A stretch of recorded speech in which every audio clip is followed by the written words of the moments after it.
In the year 2022, we're talking about the phenomenon of A Song of Ice and Fire, George R. R. Martin's corpus of written work as a whole, in three very separate categories, one of which may remain open-ended for centuries to come. Okay. One category is the book as it was first planned and first written. Okay. So version one of A Song of Ice and Fire, Game of Thrones, etc. Okay. This is not lost without a trace.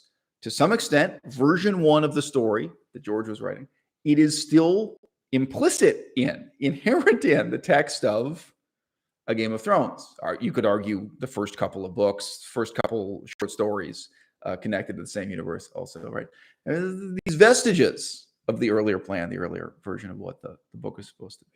And we have a lot of documentary evidence of earlier drafts that have leaked, the initial proposal that he sent to the publishers outlining what the books were going to be when it was planned to be just a trilogy, a much shorter series of books, much more concise storyline. Okay, so this is one category.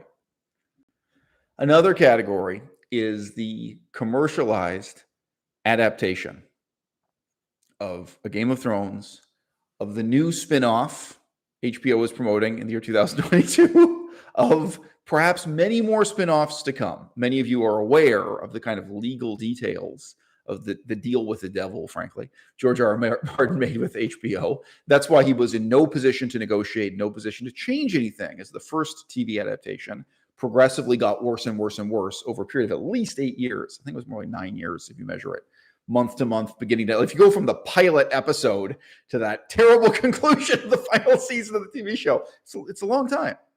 And if he had a different deal with a different filmmaking outfit, whatever we want to say, if it had been adapted for cinema, some other situation with some other network broadcaster, what have you, possibly he could have changed the showrunners, could have changed the director, could have negotiated a new direction at some point.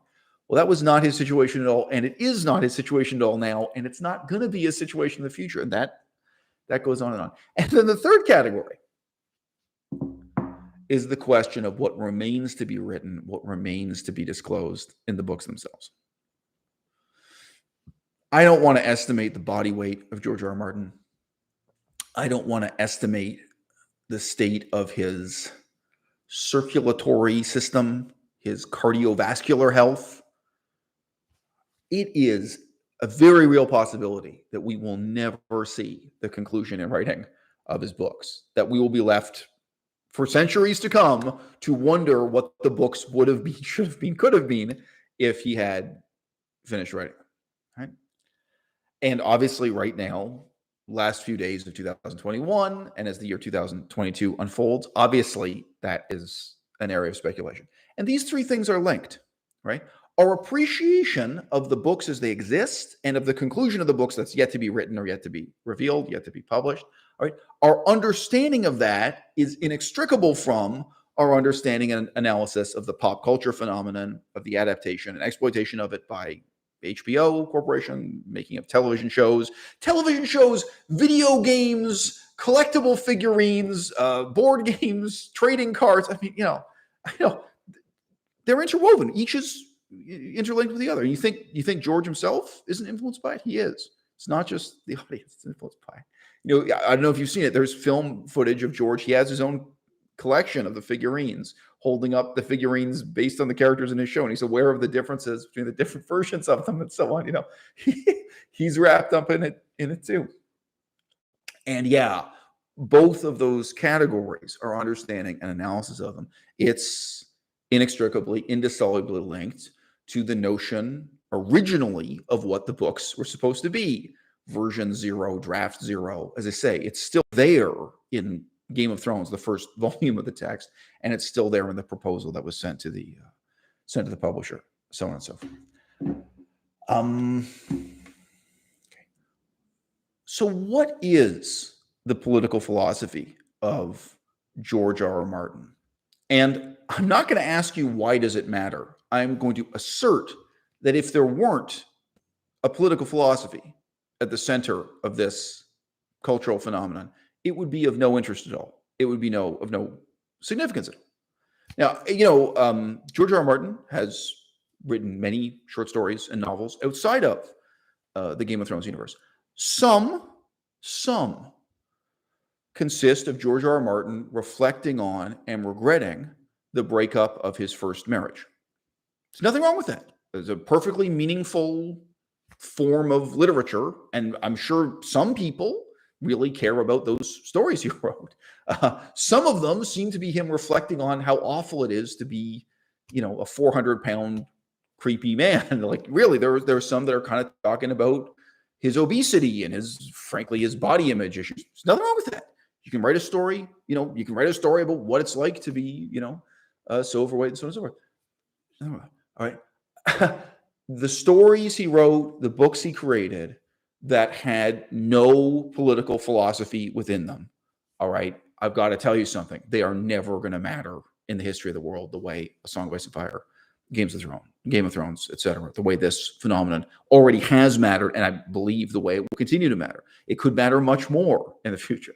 Now, I said this in a video a little over 2 years ago, but I'll just say it again. If you think the political ideas in Game of Thrones are slightly provocative, slightly interesting from a Western democratic perspective, how do you think they translate into Arabic? It is translated into Arabic. It is being read in Arabic. It is the movies and TV shows, etc. The video games, they're all being seen in the Arabic-speaking world. How do you think this translates into Chinese? What are the impacts for Chinese culture, civilization, the meditation on the past, present, and future of democracy and of feudalism and of dictatorship and all of these themes? So yeah, it matters. It already has mattered for more than 10 years. It's reasonable to suppose it's going to matter more in future. And let me ask you to reflect. If there were no political philosophy in the books or the TV show, the A Song of Ice and Fire phenomenon, if it were just a series of romances, if this were just about the question of who Jaime Lannister is going to fall in love with next, will Jaime Lannister, end up happily ever after? If George R. R. Martin were writing a kind of Jane Austen romantic literature here, would any of you care? And again, you may not consciously think you chose these books, or you care about these books, or you chose the TV show, or care about the TV show for expressly political reasons. But I'm making the assertion here that the reason why this is so much more interesting and so much more significant than 10,000 other movies that feature dragons and knights riding on horseback. I mean, do you want to look at the list? I mean, you want to look at the list? The recycling of these tropes. Most of them go back to actually French and German fables for children. Some of it, yes, fine, King Arthur. Some of it goes back to English tradition. But actually, I think this stuff is more French and German than people want to admit it is themselves. But in any case, kind of Western European fables about the Dark Ages, for want of a better term. Okay. Even now, so here we are, 2022. Do you really care what happens next in Jaime Lannister's sex life? I have some curiosity, I admit, but that's not for me what makes it compelling, what makes me look forward to it. And I don't think in the long term, reflecting on it, that's what's going to matter, or why this cultural phenomenon matters so much. Now, George R. R. Martin's political and religious philosophy has been consistent for decades. He has been fascinated by the idea that human beings could achieve immortality through what is called in science fiction writing a hive mind. If you don't know the term hive mind, what does it mean? Why does it matter? Well, the idea that somehow the open-ended process of evolution might result in some species somewhere, if not on planet Earth, on some other planet, some species gaining the ability to pool together the memories and experiences of all the members of that species. And in this way, by depositing your consciousness, by downloading your consciousness into this so-called hive mind, into this shared consciousness, that we would achieve immortality. Now, let's just pause and reflect. Does that sound like an interesting idea to you? Because it really doesn't to me. It's really not very interesting. Oh, hey, there's this alien planet where the whole species, they eat with separate mouths, but then they digest and poo with the same stomach organ. Like, wouldn't that be a fascinating idea? A species where the esophaguses of all the species somehow mystically merge together so that when one member of the species eats, they all eat. That's really not interesting to me at all. I do think of the brain as a biological organ in your body. I think that, consciousness in the absence of a brain is just as ridiculous as talking about, digestion in the absence of entrails. What is digestion? Digestion isn't one thing. It's a whole bunch of chemicals and conditions and structures coming together and working in a kind of, synergy. Yeah, there's stomach acid involved, and there's the long intestine and the small intestine. Yeah, you put it all together, and that's the process of digestion. Well, yeah, you put all this stuff together, and you have the process of mentation. And it's not so different for a monkey, and it's not so different for a dolphin. It's not so different for a cow. It's not, But the idea that this can be merged and that would be tremendously meaningful or matter, I think that's a very shallow, very silly, childlike delusion. Now, I'm going to talk in a minute about George R. R. Martin's work outside of A Song of Ice and Fire. Stories like A Song for Leah and so on. The original plan, version 1 or version 0 of A Song of Ice and Fire, Game of Thrones, if you're aware of this recurring theme that George R. R. Martin has written about 4 decades prior to and leading up to Game of Thrones, the original plan can be summarized very simply. And it was a much simpler work with 3 volumes. It was a simpler storyline. Okay, there is a magical boy born with innate superpowers in a castle, right? And he goes on a mystical visionary quest to discover or rediscover that his ancient ancestors, or some of them, had this better way of life because they had a hive mind. Right? Then this hive mind thing has come up in slightly different forms in one George R. R. Martin story after another, one novel after another. So it's not that surprising. He goes up to the far north beyond the wall. Yes, in the context of this war, blah, blah, blah, a civil war, I suppose you could say, that's going on.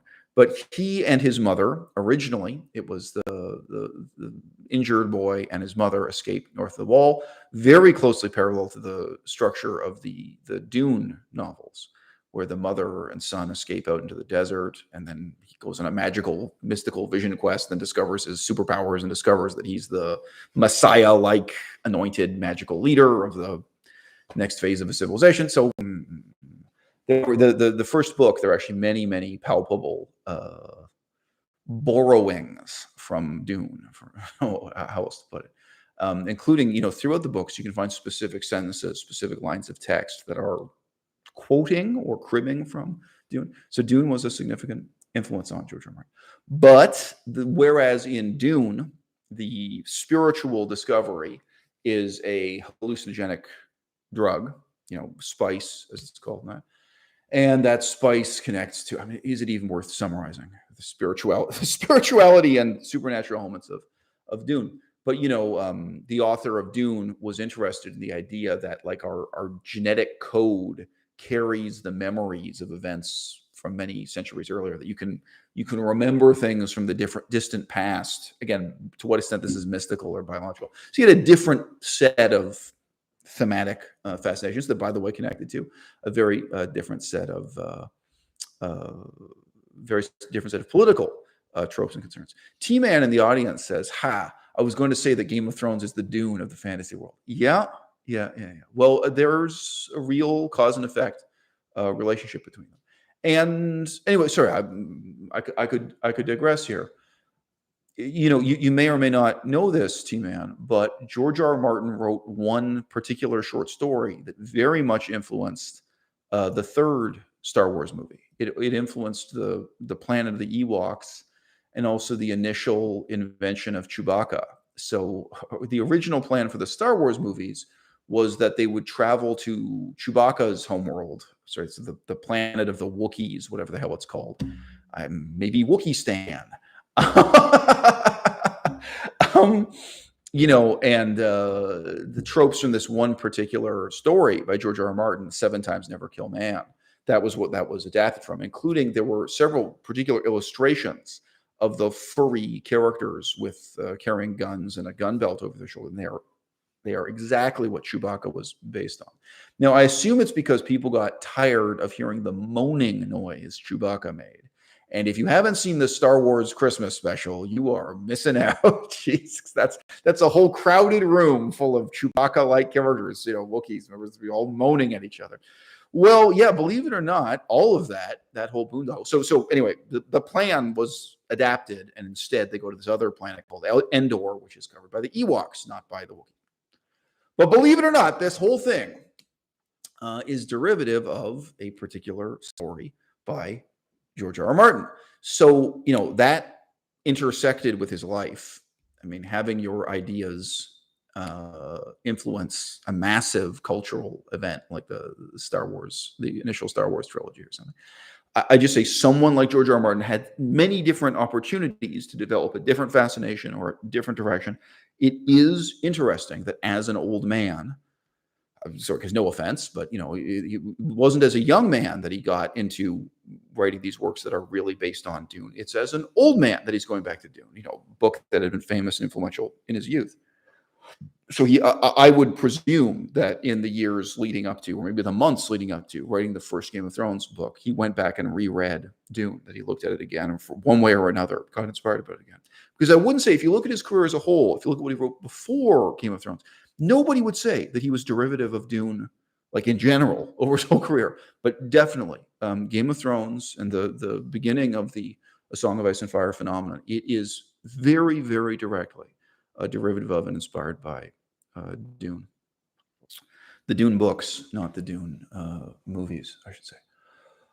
Okay, so version 0 of the text, which is to some extent still extant in the text, to some extent we know it from the proposal to the publishing company, etc., the outline of what the text is going to be. This was a story of a boy who discovers or rediscovers that there was this ancient prehistoric culture that had a magical hive mind, had the ability to magically merge together people's consciousness so they share each other's thoughts, and that this provided people with a real and palpable form of immortality. There was a sense in which you would never die because your memories would be shared by other people, your experiences would be shared with other people, as opposed to disappearing. So this fantasy appears in George R. R. Martin's writing again and again and again. And very often, as in the story A Song for Leah, the Song for Leah is the most narrowly focused on just this one issue. If you don't find this one fantasy interesting, you'll find that story completely boring because that's all it's about. A Song for Leah is holding up this idea of a biologically real immortality achieved through a science fiction hive mind, achieved through sharing consciousness, etc. It's holding it up and contrasting it to the promises made by religion in the real world. Religion like Catholicism or religion like Islam, that they just tell you to pray and you're going to have immortality after you die. I could say a few other things. I guess it might be interesting to note that A Song for Leah talks about other types of happiness that come from this hive mind joint consciousness experience that, interestingly, Game of Thrones does not. Game of Thrones, A Song of Ice and Fire, etc. It very much deals with sex. It deals with isolation and loneliness. It deals with happiness, sensuality, like kind of what is the meaning of happiness. And then once you know this mystical happiness of being merged into, the conjoined memories and experiences of others, of what significance is your own happiness. Now, admittedly, it's just at the end of the extant books as we have them, the books that have already been published as of this date, December 2021. At the very end of this, the text we have to work from, Bran, he is already becoming acclimatized to the hive mind. but it doesn't satisfy him in this way. This is a big contrast to A Song for Leah. And I think, again, we could talk about many of the other books, including Seven Times Never Kill Man. Seven Times Never Kill Man is a meditation on the same issues from a different angle. You could make a list of the books and short stories of George R. R. Martin and ask yourself which ones do and which ones don't deal with the hive mind. Many of the science fiction stories involve this one way or another, sometimes even if it's just negatively. Sometimes if it's just talking about, for example, the problem of overpopulation and selfishness because of the absence of a hive mind. Things are dealt with from different perspectives. Anyway, I know we don't have that many chapters showing you Bran's perspective on the world after he's been merged into this business of shared memories and this kind of immortality that's been offered him. But he's not happy.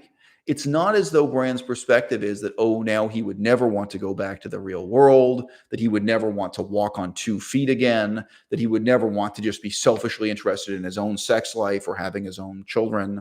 Or on the contrary, we see a very frustrated, and this is also a contrast between the book and the TV show. The TV show didn't deal with any of this stuff. We see a frustrated and miserable, crippled boy who still very much wishes he could be a knight and wishes he could have sex or have a romance or love affair with someone.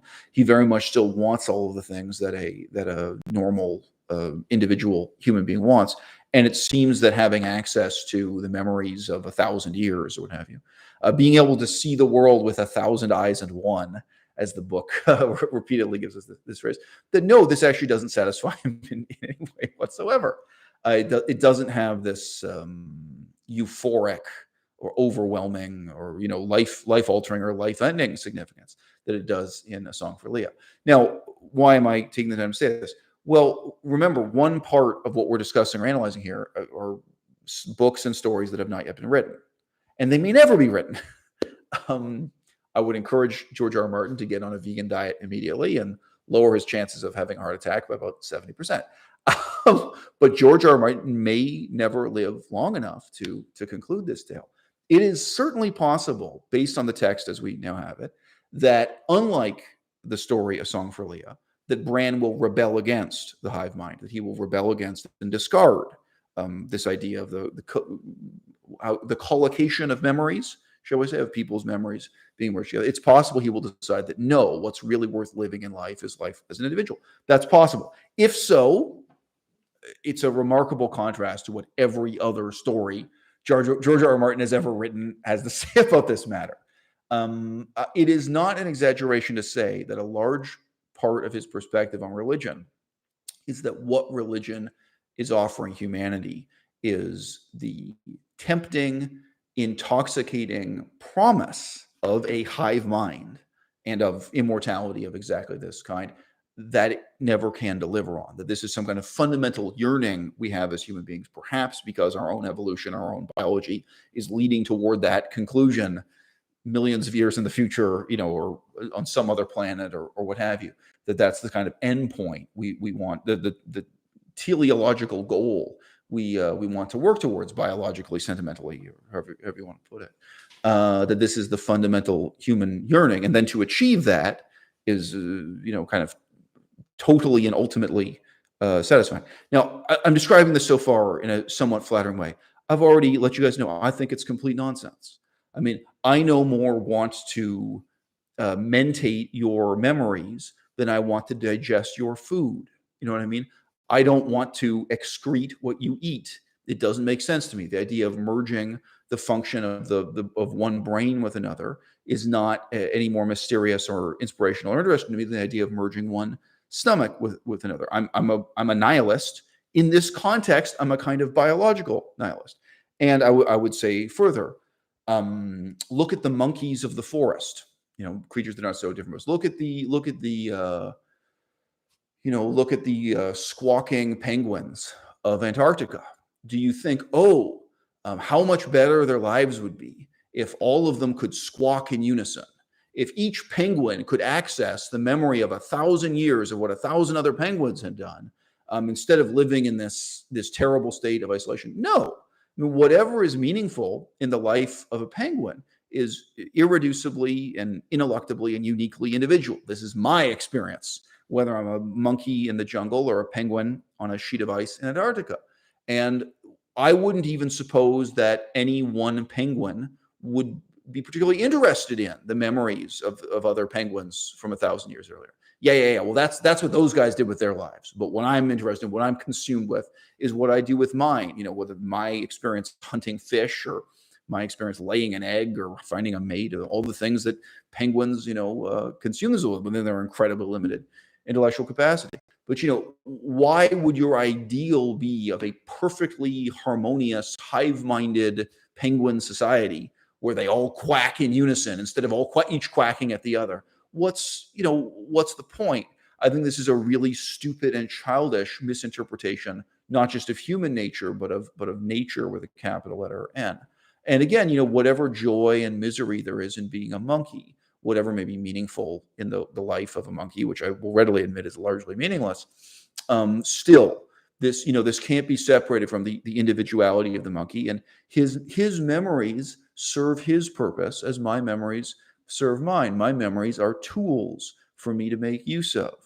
And I totally reject this notion that somehow by sharing the tool, we'd be transforming our lives or the meaning of them, or what is to be done. And again, even this, all of you had grandparents. Not all of you knew your grandparents. How interested were you in your grandparents' experiences? How much time did you spend asking your grandparents about their memories and their lives? Do you even care now? Do you want to, after this live stream is over, call your grandmother up and say, hey, share with me your memories and experiences? Most of us don't care. And, what did your grandparents do with their life? Well, they sure sat around playing cards a lot. The memories of so many hands of poker, of so many games of pinochle. I'm sorry, but, I think what it is George R. R. Martin is choosing to romanticize, I think, is kind of tragically misguided. You guys may remember, it's another real science fiction, science fiction source material that may have haunted you for the rest of your life. There is a moment in the original Blade Runner film toward the end where the antagonist is going to die, and he regrets. And the first time I saw it, it was tremendously emotionally moving to me. I forget if I was 11 years old or 16 years old. I was a much younger man. I was a child or what have you. But the villain, the antagonist, is dying, and he says the words he is regretting. He is reflecting that all of his memories, the memories of all these amazing things he has done, they will now dissolve and disappear forever, like tears in the rain. Like teardrops joining the rain that runs down his face. They'll disappear forever. And yes, that can seem very moving. When my own father died, I remember just kind of reflecting how remarkable it was, because my father was an expert in a number of kind of technical fields. He knew a lot about how to set up the lighting in art galleries, for example. He worked in art galleries and museums. Think, wow, there was this whole, it was kind of a century worth of expertise, and experience within this technical field that was accessible the day before yesterday, and now is irretrievably lost forever. Now, just a few days ago, you could have asked this guy a question within this, the history of museums and how to plan and build museums. That was his area of expertise, and he could have instantly and effortlessly told you the answer. And today, at no price and with no effort, I understand there's this sentimental sense of what is lost. But, for myself as a mature adult, I want to completely unsentimentally, assert to you that no, thoughts in your head, they exist in space, just like a discarded can of Coke on the sidewalk. Like these are things, they come and go. You make use of them. And when you're dead, they're gone, and they're of no use to you, and they're of no use to anyone else anymore. And, you may cherish your memories, but I think even that is a mistake. I think it's a mistake George R. R. Martin in his private life is guilty of, just based on his writing, based on his sentimentality, as I know it. If you want to be understood, if you want your memories and experiences to matter to someone else, you have to put in the level of effort equal to creating a work of art. Now, some of you, if you have a grandfather who lived through World War II, you are probably not that interested in hearing him say casually and drunkenly meander through a bunch of reflections about what happened in World War II. You may have had this experience. Ask your grandfather, hey, what did you do in World War II? And you just get a bunch of sneering, aimless, sarcastic remarks and reflections. Okay, so that's memory. You know what I mean? Your grandfather would have to put in effort, even if it's not recorded and it's not written for a book. He would have to put in the effort to gather his thoughts and organize them and present you with a kind of work of art. It could be a podcast. It could be a YouTube video. Obviously, he could write a memoir. He could write a book or something. But that actually, if we want other people to understand our memories, if we want them to be able to make use of our memories, if we want them to even be interested or curious about our memories, that requires art. All right. And what's significant in life is not actually sharing your memories or sharing your consciousness or having a hive mind. What's significant is sharing works of art. That's actually is the production and work and labor, and to understand how unnatural that is. That's not something biological. This is something contrary to and outside of nature, evolution, and all of the science fiction and religious tropes that he brings into. So Niles Venstrom says, homie, make deep dive videos on A Song of Ice and Fire, or at least your perspective on it. It's new to us. Well, if you check the playlist, Niles, you may already know, but I think this is going to be the 24th video in that playlist. So you already have many, many hours to listen to of me talking about Game of Thrones. But, a really sort of saddening question to think about is, how much am I going to care when the next book finally comes out? 5 years ago, I would have been so thrilled to see a new Game of Thrones book. I would have been so thrilled to even have a new TV show or film adaptation. But today, today, all of our expectations have been very much dimmed and diminished. So someone in the audience knew the name of Chewbacca's homeworld. So it was not, in fact, Wookistan. It was not Wookonia. It was not the Republic of Wook. Trademark it now. Republic of Wook. Come on. The Wook Republic. No. So yeah, T-Man comments, quote, I have always thought of the hive mind as an a-religious philosophy. Christian, I wonder if that's a typo or if you mean that. So he said an a-religious philosophy. Christian writers like C.S. Lewis, Wendell Berry, and Kierkegaard are conspicuously anti-hive mind. Yeah, okay, well, there's a lot in that comment. That's an interesting set of reflections there, T-Man. Or perhaps you should pronounce it Taman. Taman, sounds more fun. In some of George R.R. Martin's stories, it's completely explicit that the concept is being used to demolish religion. It is being used as part of a very harsh critique of an attack on religion. I do not think you could say that about A Song of Ice and Fire yet. It's not there yet. It's just not. I mean, it's absolutely, you can put together all the different comments about religion in the books. But no doubt, as I say, version 0 of the text, what was happening there? Where was it coming from? Where was it going? Well, again, Bran goes to the mysterious woods in the north, discovers this remnant of a more ancient people whose lives were intertwined with the first men, who are very closely parallel to First Nations, indigenous people in this kind of, so the last remainder of the indigenous people, the last remainder of the so-called children of the forest, and children of the forest itself is also an allusion to First Nations, who were referred to that way in French by French colonists in what's now Quebec, pretty far north in Canada, and so on. Anyway, these are presumed cultural allusions. I assume he is not alluding to the indigenous people of northern Laos, which is also possible. But anyway, that's a very simple, linear, demonstrative plot development.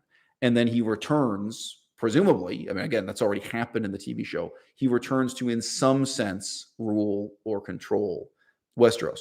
Now, you tell me, does anyone believe that in the books it ends with Bran being the king in King's Landing? I think most people, at least as the books exist now on paper, seems wildly improbable. It's possible that was the idea in version 0, was that Bran would triumphantly return Again, if it's closely modeled on Dune, then that would follow the pattern of Dune. Again, exile in the desert, spiritual awakening, and then the guy becomes a sort of great revolutionary political leader when he returns.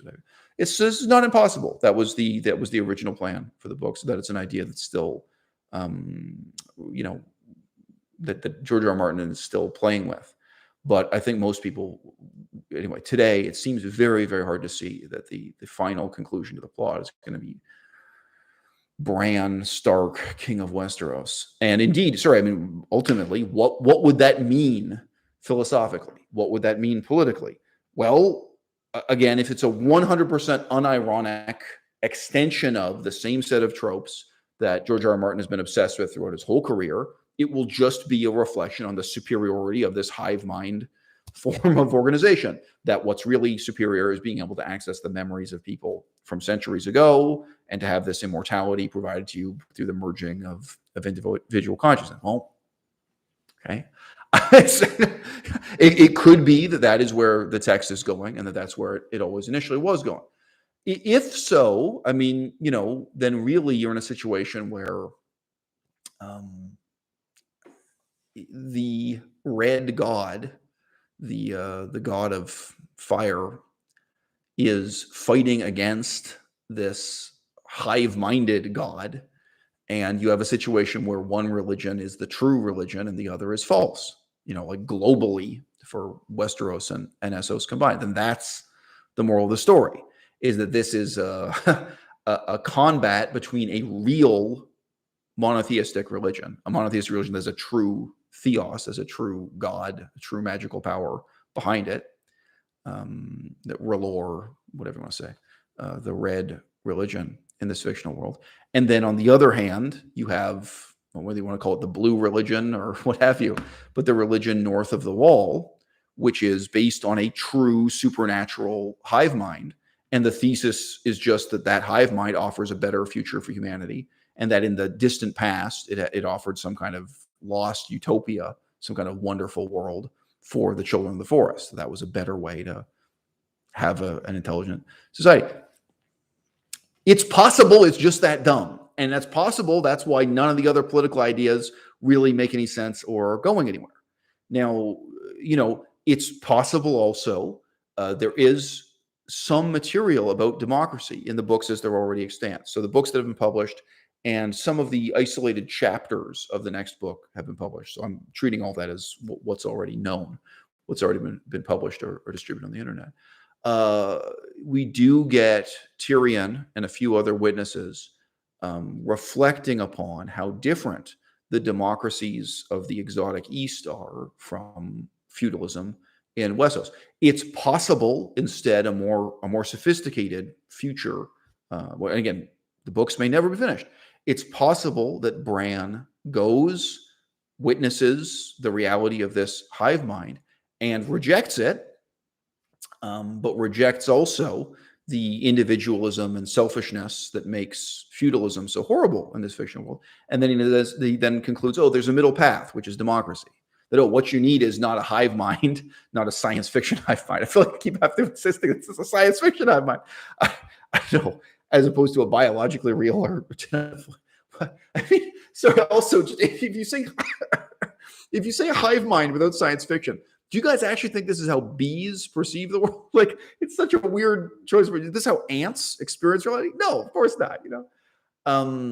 It's possible Bran will reject, the collocation of memories and what have you, and will instead say, well, what's really important is that we have this very different kind of cooperation through democracy and political equality, which, again, the book does not hold up as a positive example. It shows Tyrion laughing at and scoffing at flagrantly corrupt elections, all the discussions we get of democracy in the East. And by the way, also, just as with ancient Greece and ancient Rome, democracy is combined with slavery, whereas feudalism excludes slavery. So, Westeros does not have democracy, but they also don't have slavery, whereas Essos, at least some cities in Essos, have both democracy and slavery. So, again, Okay, that would be more sophisticated. Is it more plausible? Does anyone really think that the ultimate point of the Game of Thrones books is to recognize the superiority of Braavosi society? What Westeros needs is to reform to resemble Bravos. Again, the whole structure of the book, especially if you're aware of version 0, it doesn't make sense that way. You could have a totally different book that consists of Bran going into exile in Bravos and deciding Bravos really has a better form of political organization and then returning to Westeros. By the way, you could have that also with, wow, it's been a while since I've been reading and talking about these books. The last of the Targaryens, Daenerys Targaryen. Daenerys Targaryen goes away to live in Essos. Do you think the conclusion of the story is that Daenerys brings the full brutality and barbarism of nomadic, horse-riding peoples back, that she reorganizes the society of Westeros to resemble the society of Essos? This is not plausible. Again, especially if you've read version 0 of the plot. Indeed, in version 0, how much space was even given to Daenerys and her story? How much did she matter? How much would she have been developed if it were only 3 volumes long, following that original plan? I think barely at all. I think there wouldn't be that much space for her to matter as a character in all her meditations about slavery and political leadership, so on and so forth. But I think, anyway, what is the political philosophy of Daenerys Targaryen? It is not the political philosophy of George R.R. Martin. I mean, it's not the point of this book. Now, the TV show, again, TV show handled this in an incredibly clumsy and ultimately boring way. But when Daenerys returns from Essos to Westeros, she doesn't have a better idea of how to organize society. She doesn't have a political agenda. Her agenda is revenge. And if you've read the books, George R.R. Martin is anti-revenge. Part of the whole reason for the Southern conspiracy plot, taking you down to Dorne and so on, is just the critique of revenge, vendettas, etc. So it can't possibly be that the books are going to end with the celebration of revenge. But you know what? Democracy, barbarity, feudalism, what really matters is getting revenge on enemies. There is no way that's the conclusion and the point of all these themes and issues and examples that George R. R. Martin has been playing with. Now, it is possible, but in terms of the role Daenerys might play at this moment, religiously, who does Daenerys work for? Now, in the book, how much philosophy is there that can be separated from religion? Most of the philosophy is tied to religion. Well, the short answer is nobody. She's not working for the Red God R'hllor. She's not working for the Children of the Forest, or their mysterious leader with 1,000 eyes and one, et cetera, et cetera. She doesn't believe in or support any of the religions. It is possible that in the book, unlike the TV show, that when she arrives in Westeros, she will just literally destroy some or all of the religions. Some of his anti-religious themes could come out there. Well, no, never forget. I know from some of us, we read it such a long time ago, but the initial introduction of the god R'hllor is in the context of both burning statues and burning people, of human sacrifice. The brutality and evil of the religion of R'hllor is really shown to us up front. And the reason we are given for opposing Stannis, which now has become easier and easier to forget as so many books have gone by, the reason we're giving for opposing Stannis is that it will just be unspeakable evil will come from his religious fundamentalism, that his commitment to that religion and what he will do if he takes over power will be terrible. Now, the TV show has spoiled this for us, of course, but presumably we're going to be reminded of how evil Stannis really is and how evil his religion is and that agenda when he sacrifices his own daughter to the gods. This is already, people already predicted that in the books just based on the way it was written, that it was implicitly foreshadowed in the style of writing. But of course, this has actually happened on the TV show. That's a plot twist yet to come. So, yes, there is, in terms of the political philosophy of the books, he's set up quite a number of religions that he opposes explicitly. It is not possible that the conclusion of the books, the political hypothesis and conclusion will be, what people need? People just need to be conquered by the Iron Islands. People just need to convert to the religion of the Iron Islands. That's a good religion. No, The drowned god. That's, there's, what people really need to do is reform Westeros to get back to the old way of the Iron Islands. And that's a whole long discourse. And there's a kind of cultural critique and anthropology there.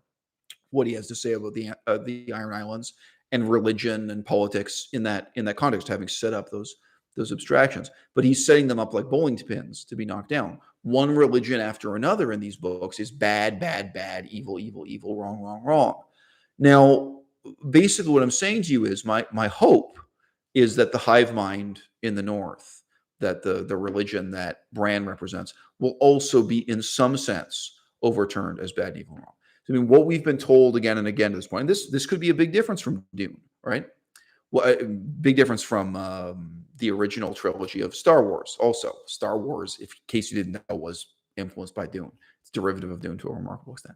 Okay, so in the original Star Wars, if you haven't seen all the movies and TV shows and crap that's been out, the very, very first film, the main thing you're told is, oh, this is an old ancient religion that's disappeared and been forgotten and nobody believes in it anymore. There are just a few people. Darth Vader is one of them. And, there's this showdown where Darth Vader is facing off against some kind of military commander or general. And it's obvious most people have nothing but contempt for the Force and for, the distant memory of the Jedi Knights, whatever they once were. Now, later in these films, including the so-called prequels, all of this changes. And in fact, this religion only disappeared couple decades ago. Well, it disappeared around the time Luke was born, and Luke is like 16. So okay, so 16 years ago, this completely screwed up the continuity, and that's lost. It's not possible for a mass religion and a whole army and series of civil wars and things like that. Army. It's not possible for the Jedi Knights to be forgotten in 16 years. It's just ridiculous. But anyway, in the original film, one of the main things that's stressed is that this is this ancient doctrine that has become obscure and forgotten, and it's special, but now Luke is going to revive it. He's the chosen one who's going to revive this ancient mysterious. Okay, that's a trope we've all seen about 1,000 times. Got it. Well, George R. R. Martin sets you up with exactly the same pattern. Our Luke Skywalker is this kid in a wheelchair, this crippled boy, and it is emphasized again and again, right up to the end of the books as we now have them, right at the end of the extant text. There are fewer and fewer children of the forest all the time. There are fewer and fewer ravens that are capable of doing this. Everything is shrunk. These are the last survivors in the last cave of this disappearing culture. Well, yes, it's possible he's going to just do the Luke Skywalker plot. It's possible he's going to do the Dune Battle for Arrakis plot. Well, guess what? The religion of these indigenous people who have been kind of ignored and mistreated by the authority, the peasant indigenous religion of the remote countryside, that's now going to become the religion of the empire. That would be the Dune structure, right? To take the Fremen in Dune, the indigenous people of the deep remote areas of the desert, and then take that and take over the capital and make it the emperor's ruling culture. Okay, that's possible. That's probably in version 0 of the text. The original draft for this to be only 3 volumes. It's probably exactly what Bran was going to do. He was going to take this religion from the cave and bring it to the capital city, and now everyone gets to be ruled by magical ravens that remember things that happened 1,000 years ago, and they get to put their consciousness into a hive mind. All this shit. Great. Okay. So it is totally possible. It is also possible that now, because the story has drifted and George R. R. Martin's interest has drifted a very long way away from that, it is totally possible that Bran will instead conclude, look, this religion has died out for a reason. You know what? Human sacrifice in front of a magical tree, that's something from the past that should stay in the past. It's just not that great. It's possible he's going to conclude, what really matters is his own life, and for everybody in society, their own lives here and now, and not to be beholden to a peculiar species of immortals, in a cave somewhere. Neither to be beholden to the trees, nor the ravens, nor the peculiar sort of immortality they represent. That maybe this should be left behind. Now, look, guys, I haven't even mentioned once here the so-called the great others. Right? I think nobody predicts. Maybe George R. R. Martin is going to surprise us all. Maybe the conclusion is that the great others march all the way south. Nobody stops the zombies. They completely conquer everything, and that's the end of civilization. They just wipe out. Westeros completely ceases to exist after having been entirely conquered by the others. Nobody is predicting this. what will happen with the war with the Great Other, or what that represents. So I guess I might as well say it. Any of you know the books, I think will already feel this and not really need it to be explained. But the political and philosophical significance of the Great Others is, of course, that it fails to unite Westeros against a common enemy. The warring factions, the feuds, the different ideologies and so on that they represent, the different notions of morality and the different religions they represent. They ought to all, I mean, hypothetically, they ought to all support Stannis. They ought to all unite behind Stannis. And, you know, like Stannis says, he concludes that he doesn't have to become the king in order to save the kingdom. He has to save the kingdom in order to become the king. They could all back Stannis and say, look, you know what really, the thing that really matters right now is not the House of Dorne getting revenge for the murder of, you know, the former wife of the king and so on. You know, there's specific members of the royal family who were killed in the, you know, a generation earlier. That's not what really matters. What really matters is that Dorne and, you know, each of the houses, each with their own petty power mongering politics going on, that they set those things aside, they set their religious differences aside, that the Iron Islands and the House of the North, that they all reconcile the differences and together fight against the Great Other, a term that comes straight out of a fucking anthropology textbook. You know, there's no, it's about as subtle as an elephant in heat, completely obvious, the symbolic significance. And they don't, you know, and the lack of union and the continued infighting, far beyond the point of diminishing returns, far beyond the point where they're destroying their own possible survival and future. That's the political and philosophical significance. Okay, but what next? You know, like, you know, that's a good point. I mean, don't get me wrong. That's kind of a great and meaningful meditation for humanity. But, you know, okay, what's the conclusion? You know, what's it all about? Look, there is no way that the political and philosophical conclusion in this book is Jaime Lannister has all the answers. You know, it has been hinted at again and again. Jaime Lannister had the option to take the throne at many different points, and that he still could. Yeah, you tell me, do you think the actual conclusion story would just be like, well, Jaime Lannister learned all the lessons of House Lannister, he learned all the lessons from this war, and he's got the correct political philosophy. He knows what's best for the future of Westeros, so it's going to be reconciled, and the whole thing will be settled under his rule. There's no chance. I mean, if Jaime Lannister ever sits on the Iron Throne, I think it'll last for 2 chapters. It'll be 2 chapters before someone cuts his head off. You know, it's hard to imagine that lasting any length of time. And it probably would make some kind of philosophical or political point. It's possible that's going to happen. You know, nobody thinks that his sister, Cersei Lannister, is, yeah, that's how it's going to end, is Cersei wins the war, because Cersei knows how to rule a kingdom, you know, because Cersei wants to impress, you know, her deceased father. Cersei gets her revenge against the male gender. You know, she resents that she wasn't born a boy and she was never good enough to please her father. And the end of the plot is she's finally satisfied. She went. Nobody thinks this is possible. And the reason for this is fundamentally, I mean, this was implicit in the first half of the discussion of the video. You know, this is a book written for political and philosophical purposes, right? It's not the case that he is just writing a story and then happens to be bolting on political philosophy afterwards. The whole story is structured about, and the reason why it's meaningful and the reason why these things are unfolding is a kind of political and philosophical hypothesis. So I won't say it again. The part of that political philosophy that's easy to iterate, that's easy to specify, is the critique of religion, right? Okay, but what is the book saying positively about religion? That's very hard to say. Right? The part of the book that's easy to analyze, specify, adumbrate, iterate, the part that's easy to deal with is the critique of feudalism, right? Okay, so we don't have to talk about it. We're all sophisticated people, right? Critique of feudalism. Okay, but what is it saying positively? Whether about democracy or about something better than feudalism? What is it saying about? I can't say it's saying anything positive about feudalism. This is one of the most rousing condemnations of feudalism of the last century. This is a really in-depth, passionate condemnation of feudalism, and in many ways a passionate condemnation of religion too, the religion of the Dark Ages, broadly speaking. Okay, but you don't think he's condemning feudalism because he thinks we should go back to living like the nomadic horse people of Essos, do you? That would be an easy novel to write. Any of you could write that novel. Okay? The novel is Daenerys Targaryen grows up in this horrible feudal society.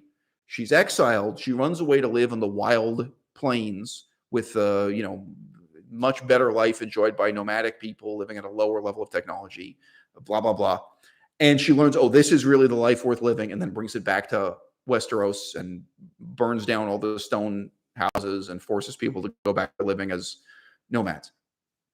That would be a much easier novel to write, right? You have a very simple sense of good and evil. Oh, so society living in settled villages, towns, and cities, that's bad. Nomadic warrior, slave trading, horse riding, this kind of pseudo Mongolian parallel universe in Hessos. Oh, and that's good. That's the life that's worth living, and then transpose one to the other. Obviously, that's not the point. Obviously, I don't think Daenerys Targaryen represents any kind of positive philosophy or morally superior forms of it. So, withering critique of religion, yes. Withering critique of feudalism, yes, obviously.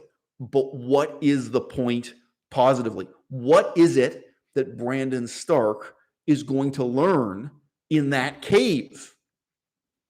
That is the conclusion. That is the point of Game of Thrones, of the whole A Song of Ice and Fire universe. And by the way, this is also why it's fundamentally really quite meaningless to go back further in the timeline. There's really nothing interesting in dealing with the foundation of, the House of the Dragon, or whatever you want to call it, the founding of House Targaryen. Because again, in terms of political philosophy, what the book is dealing with, it doesn't have to do with that. It's not really interested in the justification of a system of feudalism through the bloodline of the rulers being linked to telepathic control of dragons. The further back you go in the history, the further you go away from, this unique drama that's in the A Song of Ice and Fire books, the turning point in history that this is all about. It really, I recognize HBO is trying to make money by going further back in the timeline instead of further ahead. And there were proposals going all the way back to the Age of Heroes, to some, go back to kind of the Stone Ages in Westeros. But then, fundamentally, what is the point? How can we have a book or a movie or a TV show that's just glorifying the victory of the dragon riding people who conquered this society and created this horrible feudal system that the books, these Song of Ice and Fire books, exist to criticize, excoriate, and ultimately overturn, like to show the badness of. It's just, I know it's an overused term. It's kind of tone deaf to engage in a glorification of House Targaryen when the whole point is setting them up as the evil that Westeros didn't have any good to contrast to it. Like the House Targaryen had to fall, it had to be torn down, and the whole society created by House Targaryen had to be torn down. It's completely ridiculous to have a society based on people believing in the genetic superiority of albinos. That's what we're talking about, right? Albinism. We're talking about people born with white hair and purple eyes. They have a genetic abnormality, and everyone's supposed to worship them. Well, read the actual Dunk and Egg novels. Read the way that's depicted. That's that society that had to be torn down. There's nothing positive about the rule of the Targaryens. It's depicted in this really, really negative way, this really thoroughgoing critique of, again, feudalism and religion. So I think the step backward being taken by HBO, I can only see the disadvantages of it and not the advantages, because it's in as much as you're turning this into a glorification of a celebration of House Targaryen. You're taking a meaningful story and rendering it completely meaningless. Oh, right, guys. Sorry. In terms of the conclusion of the book, nobody seems to think that the conclusion of the story is to reestablish House Targaryen, right?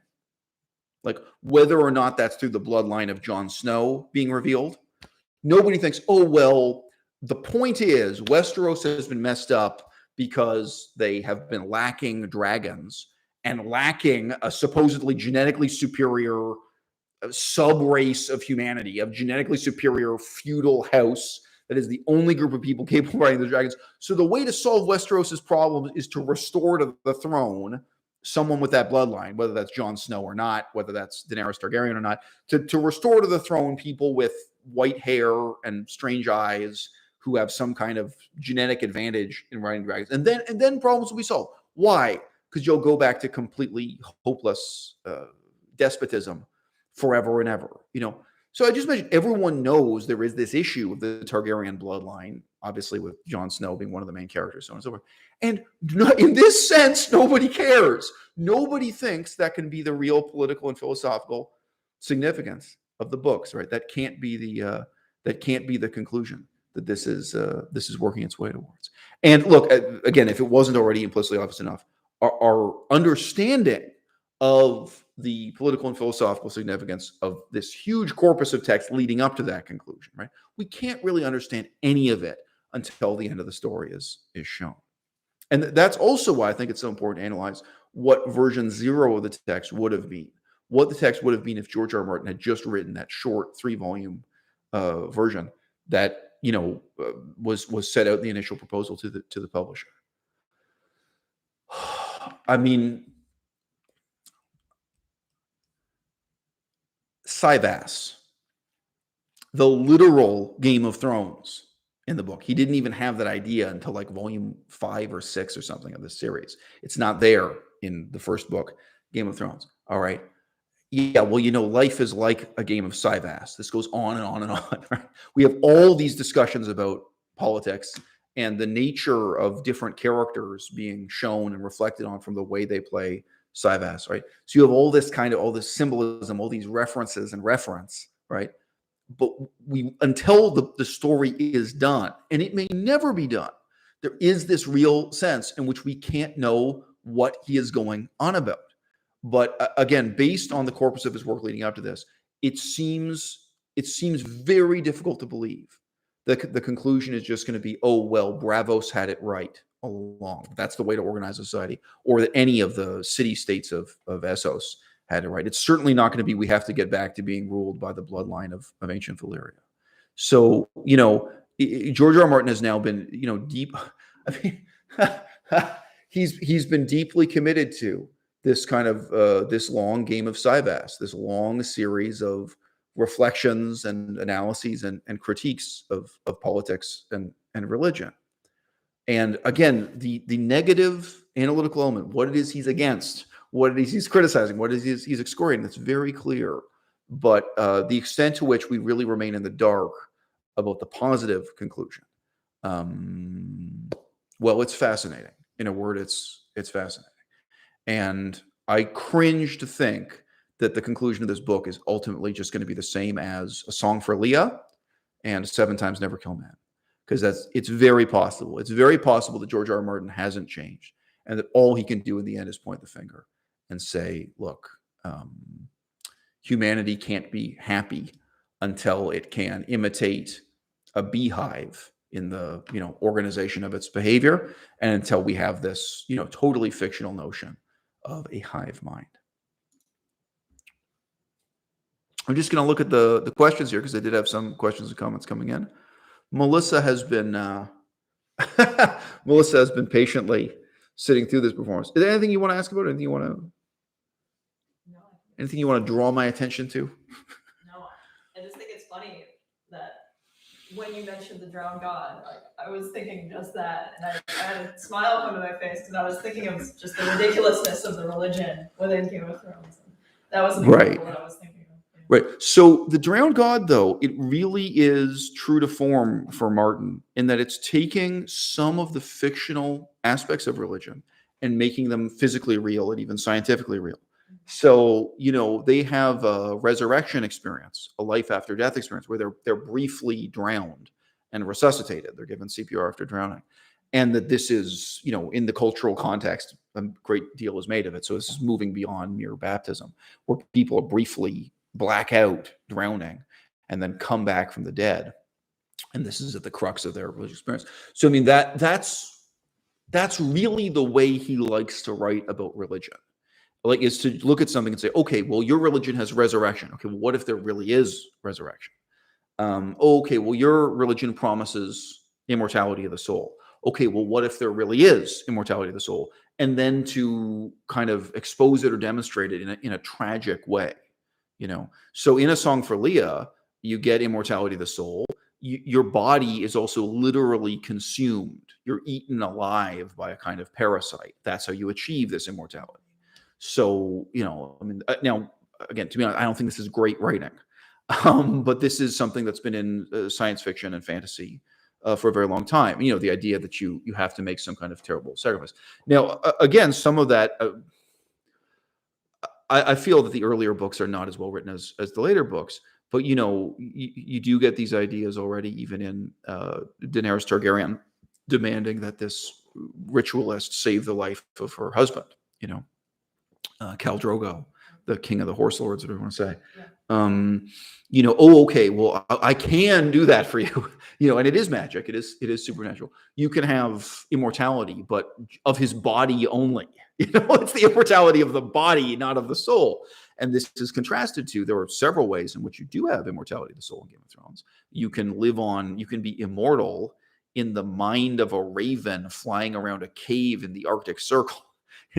Is that the kind of immortality you want? Because look, I'm just saying, if that were on offer, I wouldn't want it. I'm not interested.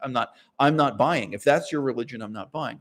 And I'm not going to engage in human sacrifice or animal sacrifice in front of a magical tree to get it. But yeah, that's really his pattern. And the idea that religion would take away people's extreme sexual desires or evolved mating instincts and control overpopulation as a result, that it would kind of discipline and subdue a population, which obviously is a certain kind of anthropological way of looking at what religion is in the real world.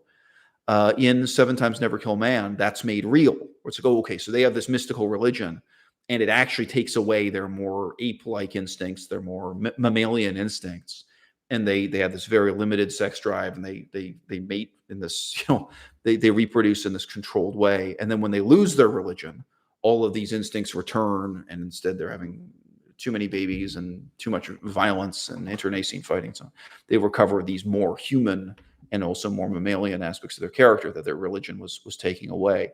So that is very much what he likes to do again and again and again. But, what is the point? Look, you can ask this. This is a legit question you can ask even of the books as they already exist. So the books may never be finished.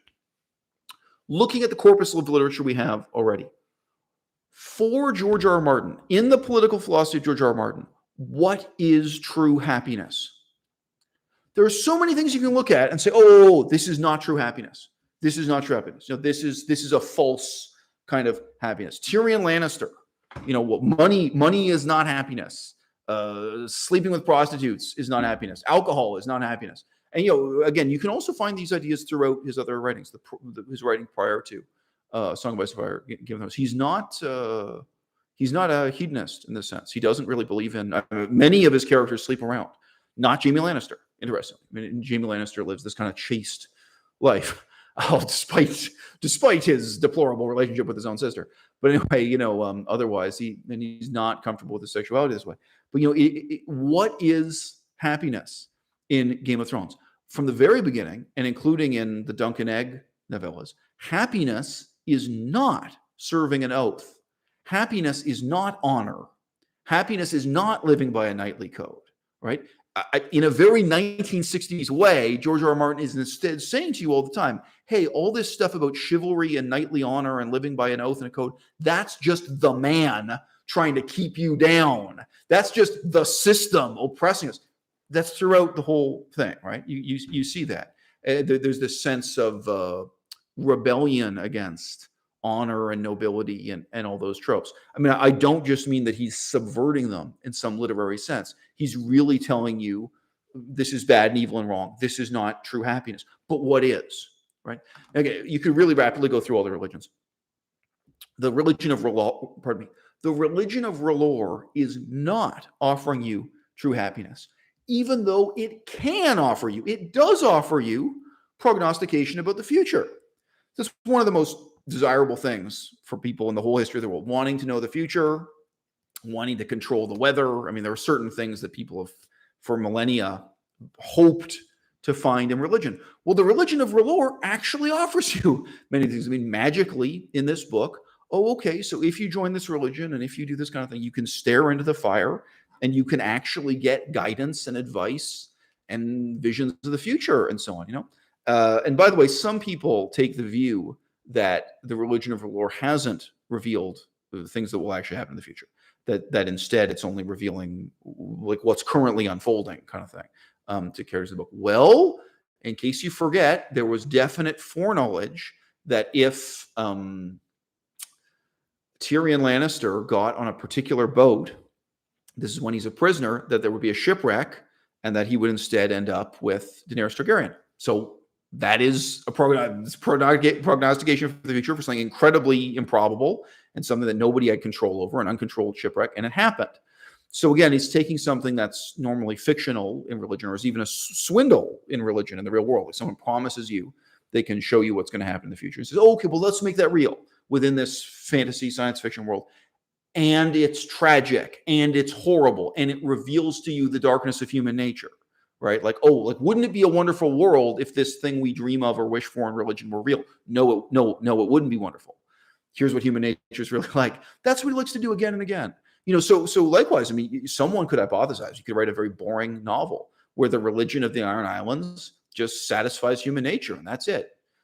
How about, by the way, just the religion of, in the southeast of Westeros, where they still fight, where they still decide who's guilty and who's innocent because they believe in the religion of the Seven so much that they just fight duels of honor. So this is throughout Westeros, but the conservative parts of Westeros still do this. In the Vale, that's what I was thinking of. So in the Vale, they still believe in this, right? Oh, well, Tyrion Lannister's on trial. So is that good? Is it good to have people believe that a sword fight reveals the will of the gods? Is that good or evil? I mean, obviously, it isn't fair to say that George is satirizing these things. It's not a satire of religion. He's saying, oh, okay, let me show you what life is like in a society where people really believe in fate, where people really believe that minor and trivial things you can't control, or who wins a sword fight, and this sort of thing, that is the fate of the gods, or reveals. Oh, and guess what? Here's what human nature is like. So, and again, even in that case, was Tyrion Lannister innocent or guilty? Does anyone believe, even within this fictional world, that who wins a sword fight really does reveal guilt or innocence in a trial? And the next, Tyrion does his same trick again. As you know, he has another trial by combat. And what was the conclusion of that trial? And by the way, the murder mystery, who actually... the different murder mysteries and who's responsible for what, some of them also remain still undisclosed and unknown. Who actually killed Joffrey Baratheon? Justice for Joffrey. Well, if you believe in the trial by combat, then you have your answer, right? If you believe in the gods, and maybe that is the answer. Maybe that's the plot twist. Is that So no, I just say that's very much his pattern with that. Many people, many YouTubers even, they try to interpret the books as being anti-war. I think that's not true. I mean, I think that's actually a real misunderstanding. It's not anti-war. I think, like all of us, George R.R. Martin is opposed to fighting meaningless wars for meaningless reasons. But okay, we had Samwell Tarly mentioned here. So someone said Samwell Tarly for king, at least he reads books. But that's not the point of his. So look, if George R.R. Martin, if the political philosophy, if he really were a pacifist, that could be the conclusion. It could be, Samwell Tarly was rejected by his own father. His own father, we eventually find out, is a really great military leader. It's many books later that we get his father fleshed out as a character a bit, by the way. But you guys, some people might read the books and they might not even connect them. It's so many pages later. But Samwell Tarly's father does come up again thousands of pages later, or whatever, many, many hundreds of pages later. Okay, so his father was a great military leader. His father rejected him for being a coward. But in fact, Samwell Tarly is the best possible political leader. That a different author could have written that book. We say, no, who's really, the better way to organize society is to have people like Samwell Tarly as our leaders. That is not George R.R. Martin's perspective. I mean, I would wager money. Maybe George would then do it intentionally just to take my money away from me. But there is no chance that the point and conclusion of the book is Samwell Tarly is right. And among other things, ultimately, coward or not, Samwell Tarly has to fight against the great other, which is that ultimately there are some things worth fighting for and worth fighting about. That runs through all the books. Even the mercenary who worked for Tyrion Lannister and then he ends up eventually parting ways with him. He has a simple name like Grim, and I'm forgetting it now. What is it? Bran. So, Bran, the mercenary, to me, it's actually very touching and moving that he ends up in this situation where he's in this small castle and may have to fight for his life against Tyrion's sister, as she temporarily takes over power. And, you have these really deadly, serious struggles for survival within politics in terms of civil war. And then also with one kingdom against another. I don't get the sense at all that George R. Martin is anti-war in that sense. He doesn't. It's not that he thinks all war is bad or fruitless, or that Sam Tarley is going to write. But again, that could, any of you could write that book instead. Someone else could write a book that's sincerely anti-war, and where also, by the way, I don't even think what he's saying about Essos is that the problem with those people is that they love war or something. The critique of Essos is not a critique of war. The books as a whole, they contain a great deal of reflection on man's inhumanity to man, for sure. And yet they are not anti-war. And by the way, the books as we currently have them, one of the last things Sam Tarley says, I know it's not the absolute last thing, but toward the end of the text that we've got, of course, someone asks him, "Are you still a coward?"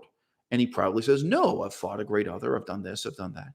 That he regards himself, he no longer is a coward, that he's gotten over it, that he's accepted the role of violence and war. So inasmuch as Sam Tarley is a mouthpiece for the philosophy of George R. R. Martin, he's someone who started off as a fat book-reading nerd and a coward, but who did indeed man up, as they say, who did indeed come to embrace a notion of himself as a more active and muscular character in the abstract sense of muscular. Yeah.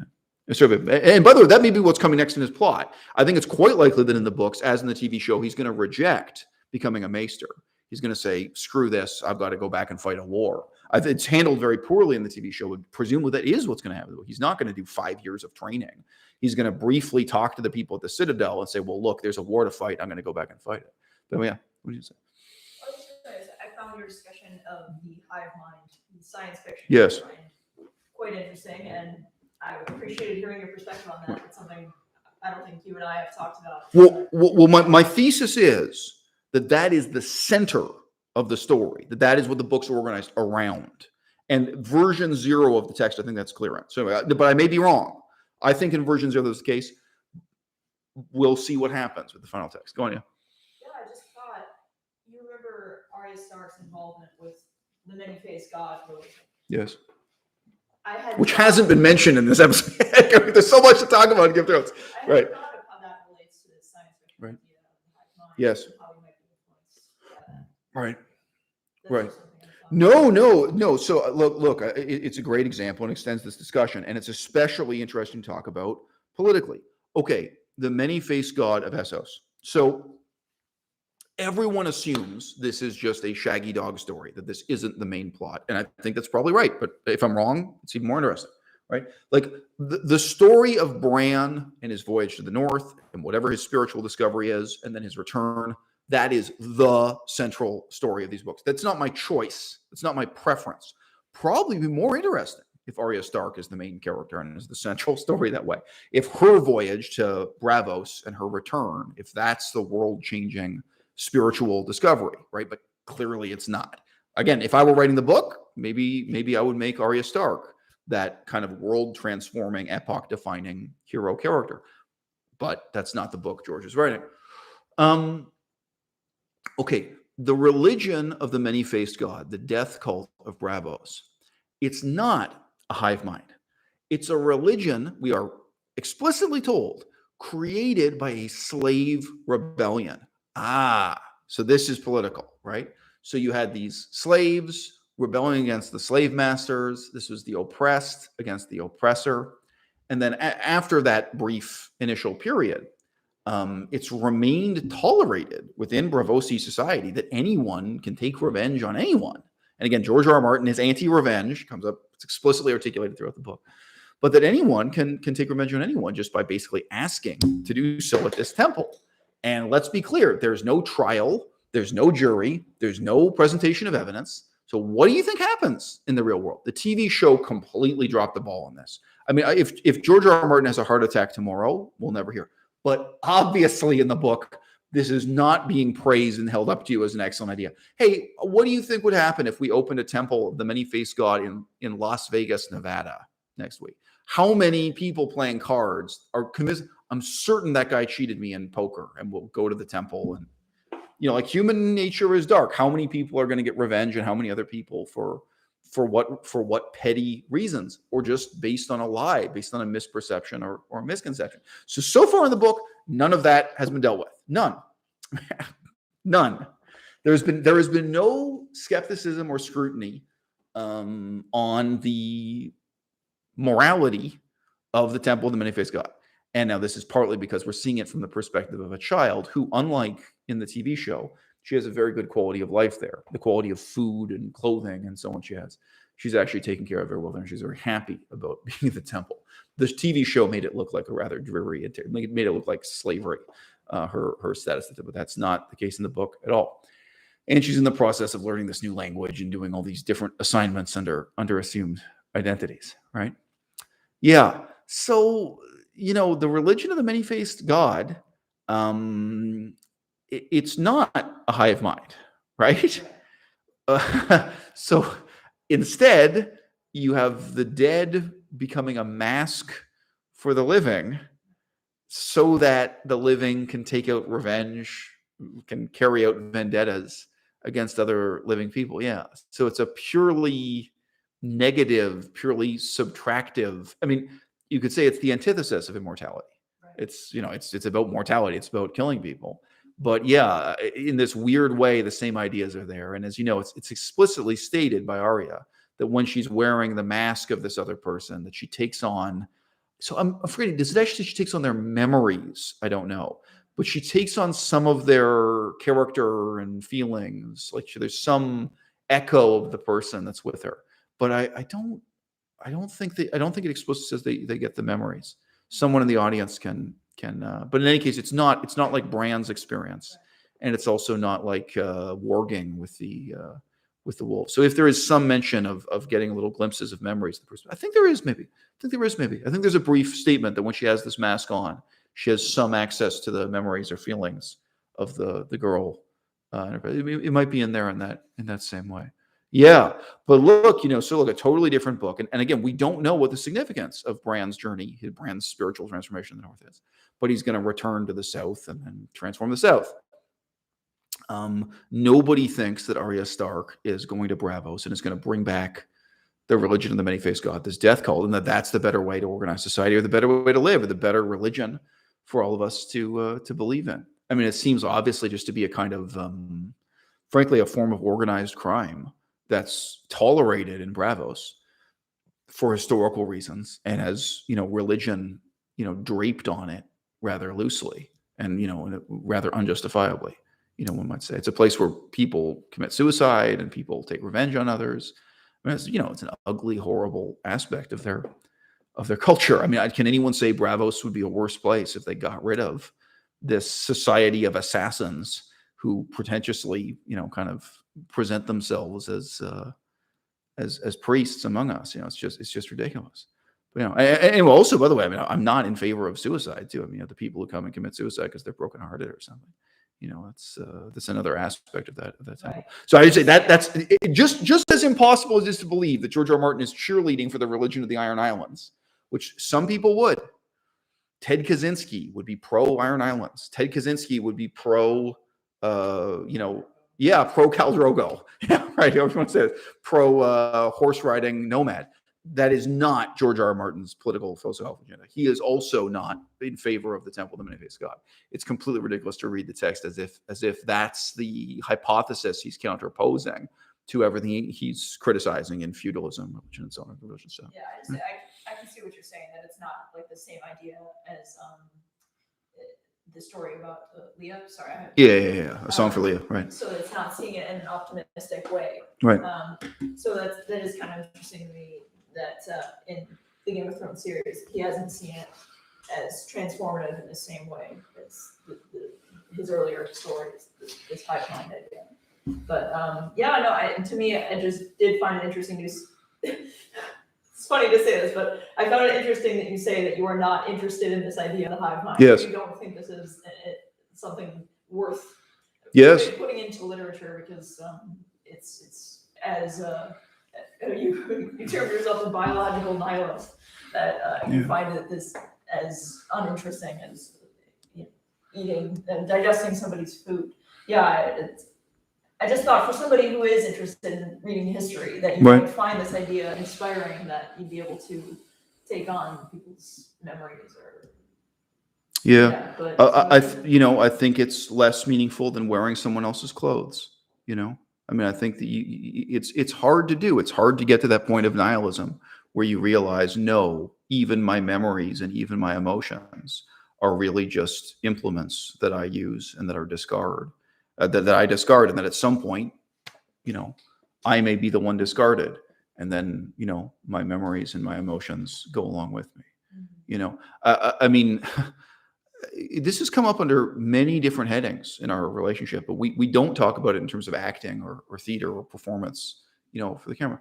But I think it is a real turning point where you just admit to yourself that, for example, crying is a signal we have to show others how we feel. And by the way, I don't necessarily mean manipulating or misleading people. You weep to tell someone that you're in distress, to show someone that you're suffering and what it is you're concerned about. Weeping is a signal. It's a form of communication. That's all it is, And it's obviously, especially as a child, it's very easy to feel that emotional experiences, and so on are more real than reality. Your feelings are more real than the things you feel them about or feel them in response to. But weeping and anger and all of that, these are these are tools. These are kinds of implements, and they're never going to be as meaningful as the purpose they're put to, as why you're using the tool. It's a way of doing it. And again, this stuff I had to think about when I was involved in the theater, when I was involved in acting, and something to think about. When you're talking about culturally, the whole concept of antidepressant medication and so on and so forth. The medicalization and reification of feelings that goes on philosophically, culturally, and politically in our times. And like there's a real sense in which we clothe ourselves with sadness. We clothe ourselves with emotion. We exhibit emotion in the same way that we wear clothes as a signal to other people, in the same way that clothes may conceal more than they reveal about you. This is all it is. I mean, to profoundly deal with the shallowness of the figments of our imagination, whether those are emotions, feelings, memories, or what have you, to really accept that. I think it's a hard thing to do. I think it's an inevitable part of growing up. And again, the deeper lesson is, if my grandfather had something meaningful to share with me about what happened in World War II, it's not enough for him to feel it. It's not enough for him to remember it. It's not enough for him to break down weeping either. You know what I mean?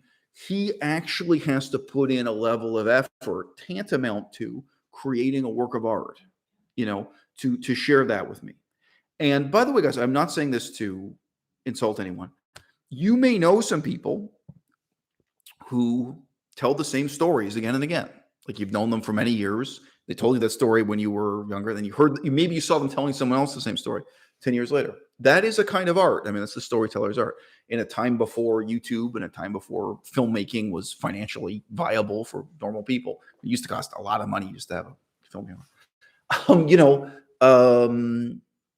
There was a sense in which, of course, you could also write a song about your experience or whatever. People used to, more than they do today, prepare and perform a story about something that happened. And it might be a story that's amusing, and it might be a story that's heartbreaking.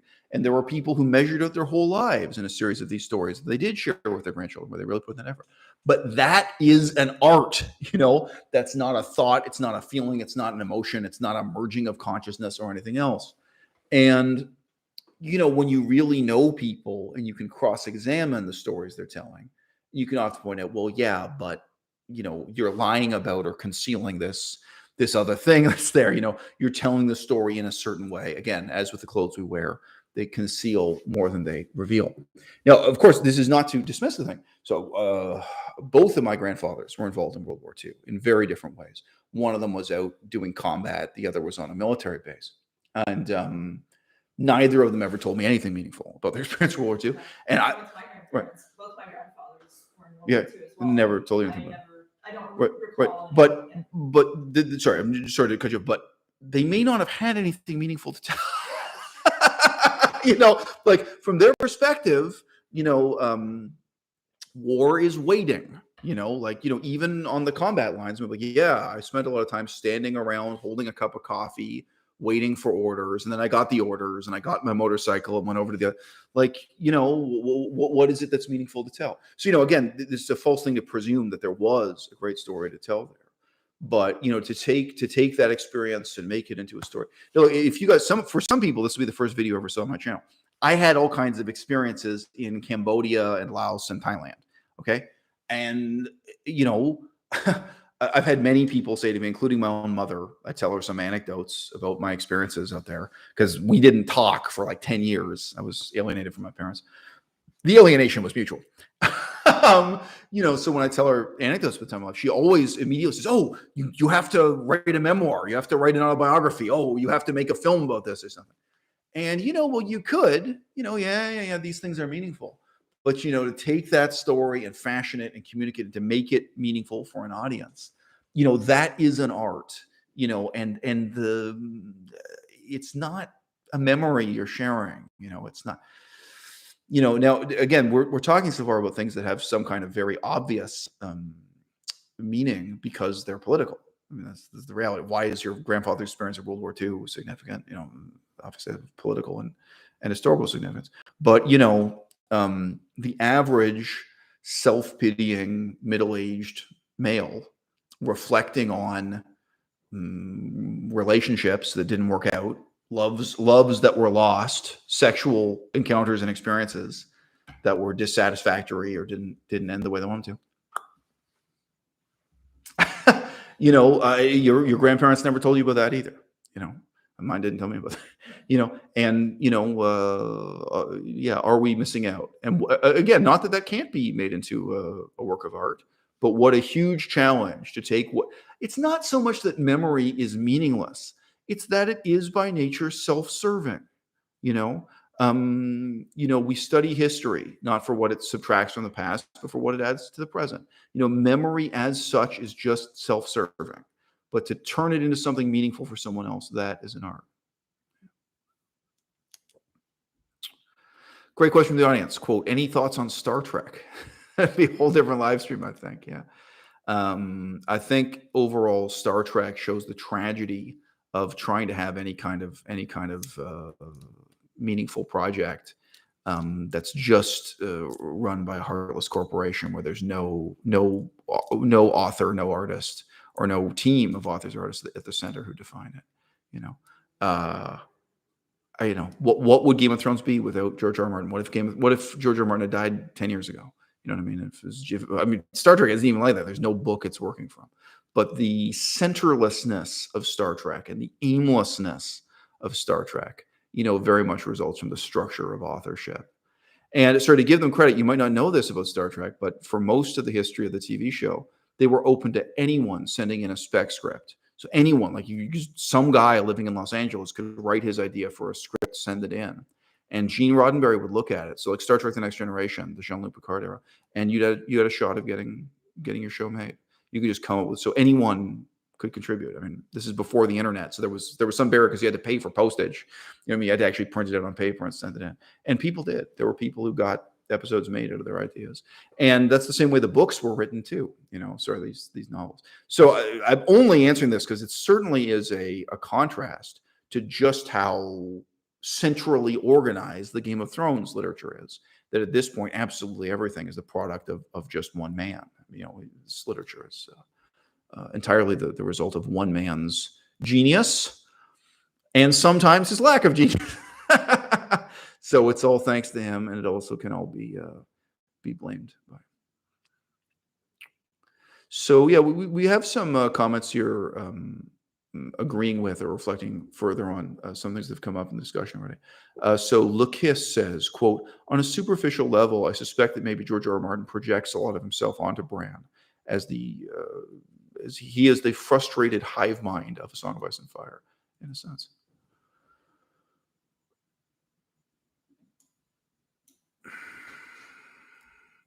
Great question from Matthew Aki.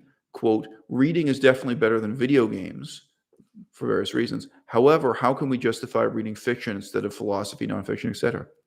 Don't. I mean, Matthew, anything in your life that requires justification, just don't justify it. That's really all I have to say about that. Just don't. I've said this before. One of the reasons why I'm very bad at spelling the names of the Game of Thrones characters, like, Daenerys Targaryen, is that the vast majority of this I heard as books on tape. And it was actually originally, it was while packing and unpacking. Later, I listened to this stuff while working out at the gym. But my first encounter with literature, you'd be surprised how much time you spend packing up suitcases and furniture and stuff like that.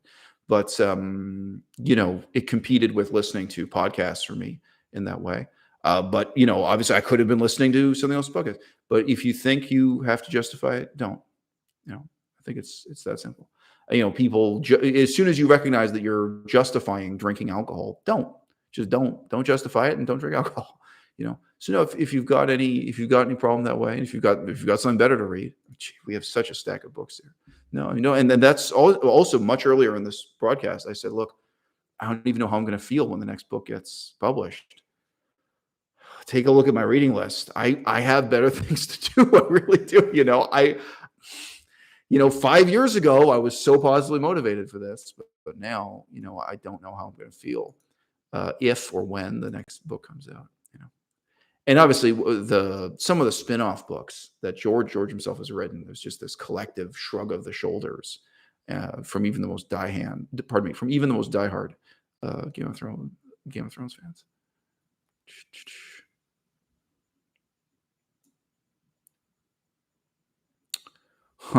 So Valor in the audience says that he's afraid that George might be a little bit Heinlein in his political view. So I do actually know Heinlein enough to know what you're getting at. I would the real comparison to Heinlein would be about sexual politics and the family and so on. That would be an interesting. Someone could write an essay on that. George, to what extent did Heinlein influence George R. R. Martin is an interesting question. So I continue the comment here. Quote, he views elective systems as superior, but he's American, and it's common, especially for many of his era, to be Roman fetishes. So, okay, that's it. Melissa and I, we've been reading a lot of stuff from ancient Rome in this last year, primary source stuff, not modern books about ancient Rome, but texts translated from Latin into English directly. I don't see it in A Song of Ice and Fire. I don't see any admiration for ancient Rome in it. I'm just being honest with you.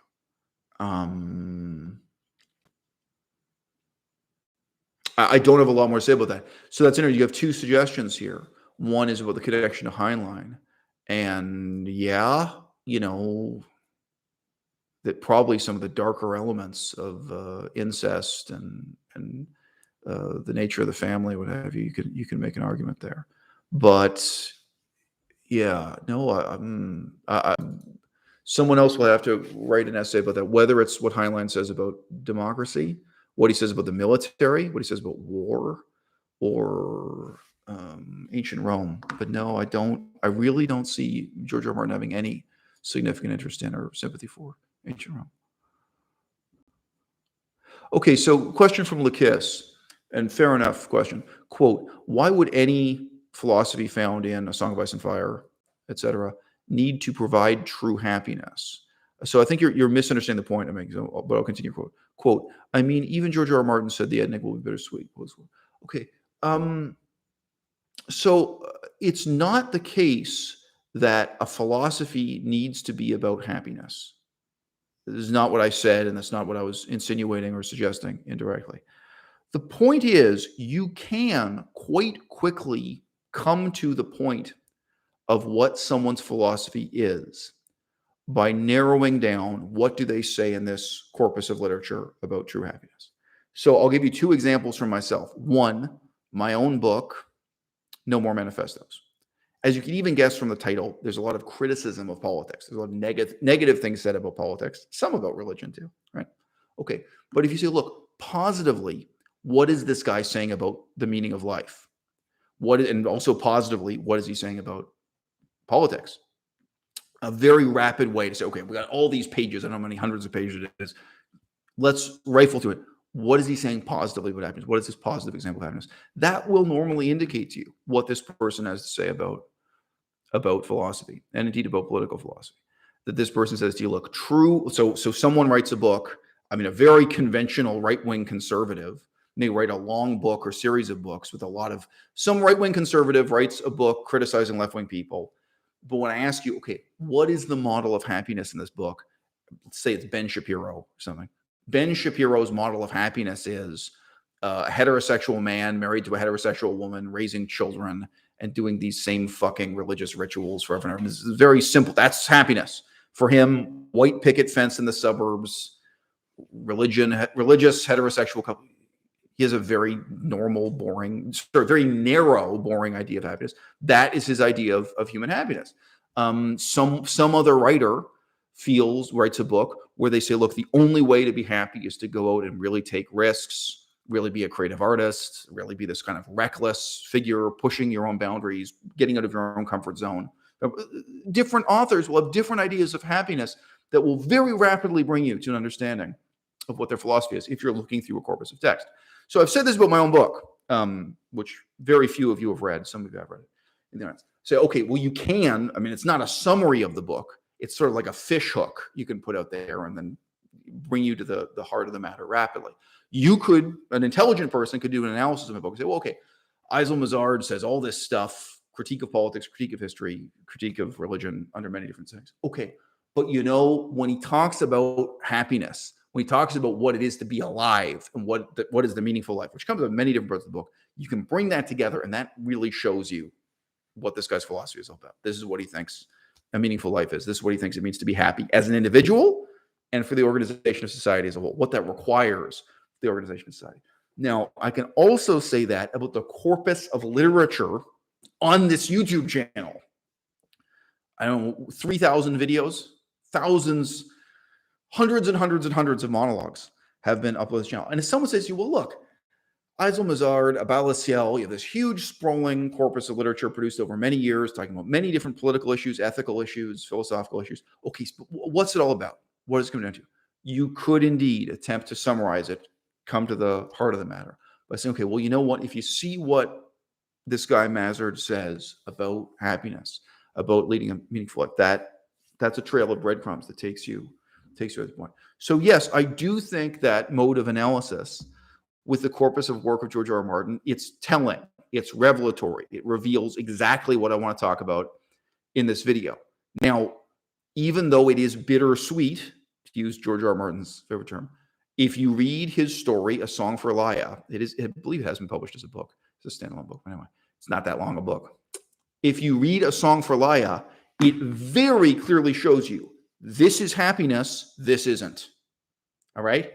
It very clearly shows you people think sexual gratification is happiness, and they're wrong. People think they can overcome loneliness and isolation in life and the feeling that nobody else really understands them through a close sexual relationship with their husband and wife, and they're wrong, right? Like it's real. It's an incredibly demonstrative, transparent note. Now, it's also tragic. It's also bittersweet because the alternative it presents you with, this true unity achieved through the hive mind, it's horrible in some obvious ways, like you are devoured alive by a parasite. That's it. But that is the model of happiness, shown to you in that book. It tells you right away, philosophically and politically, what his point is. Now, again, so it was useful here. It's very easily used negatively when talking about the corpus of literature for Game of Thrones. And by the way, I've already made a video talking about it. Look at his book, Seven Times Never Kill Man. 7 Times Never Kill Man, very clearly the judgments about happiness. It is not telling you that organized religion will lead to true happiness. It is really clearly saying to you, organized religion is just the system trying to keep you down. It's just the man oppressing you. You might think this is liberating you. You might think this is doing these pauses, but actually religion is oppressive. It's completely clear what is happiness and what is not in that story also. So, does anyone think that what he is presenting as the religion of the seven is the way to be happy? That this is the way to be happy as an individual person or in the organization of society? Some other author would have written a much simpler book, that contrasts the Catholic society of the religion of the seven to the horse lords of Essos, the horse riding nomads, and where it's just very simple. This is not true happiness. This is, like in order to be happy, what you need to do is get back to living as a lawless nomad, where life is, in the words of Hobbes, nasty, brutish, and short. People have sword fights. People die of infections. People die of curable diseases. The rate of, maternal mortality and childbirth is very high. There's no medicine. There's no technology. But that's true. There are plenty of authors who would write that book. Well, that's the contrast. Okay, here's the urban society, the Dark Ages. And one is true human happiness, and one isn't. That is not the contrast George R. R. Martin is providing you with. And of course, this becomes even more ridiculous if you try to say, well, life on the Iron Islands is really happy, or life in Dorne is happy. Nobody reads these books and thinks, oh, he's showing us that Dorne is the superior society. It's not. So it is a useful optic. It is a useful analytical way of viewing a corpus of text. And look, I think in some cases that analysis results in you condemning the author and really revealing what a terrible person the author is. Napoleon Bonaparte. What is Napoleon Bonaparte's idea of happiness for the individual and for society as a whole? Adolf Hitler. What is Adolf Hitler's idea of happiness? I mean, really, you can look at other historical figures. They all wrote books, in particular examples. Not everyone writes books. There are historical figures you can analyze in this way. And their idea of happiness, personal individual happiness, and then how that's compatible with or incompatible with larger and larger units of social organization. Tell an anecdote really quickly. This relates to my own notion of myself as an author and as a filmmaker and what have you. I once sat down with my Aunt Judy. So now some of you are going to be able to Google her and find the person I'm talking about. I once sat down with my Aunt Judy. This was in an ex-vegetarian restaurant. Some of you in Toronto will know which restaurant it was. It was a restaurant that used to be vegetarian.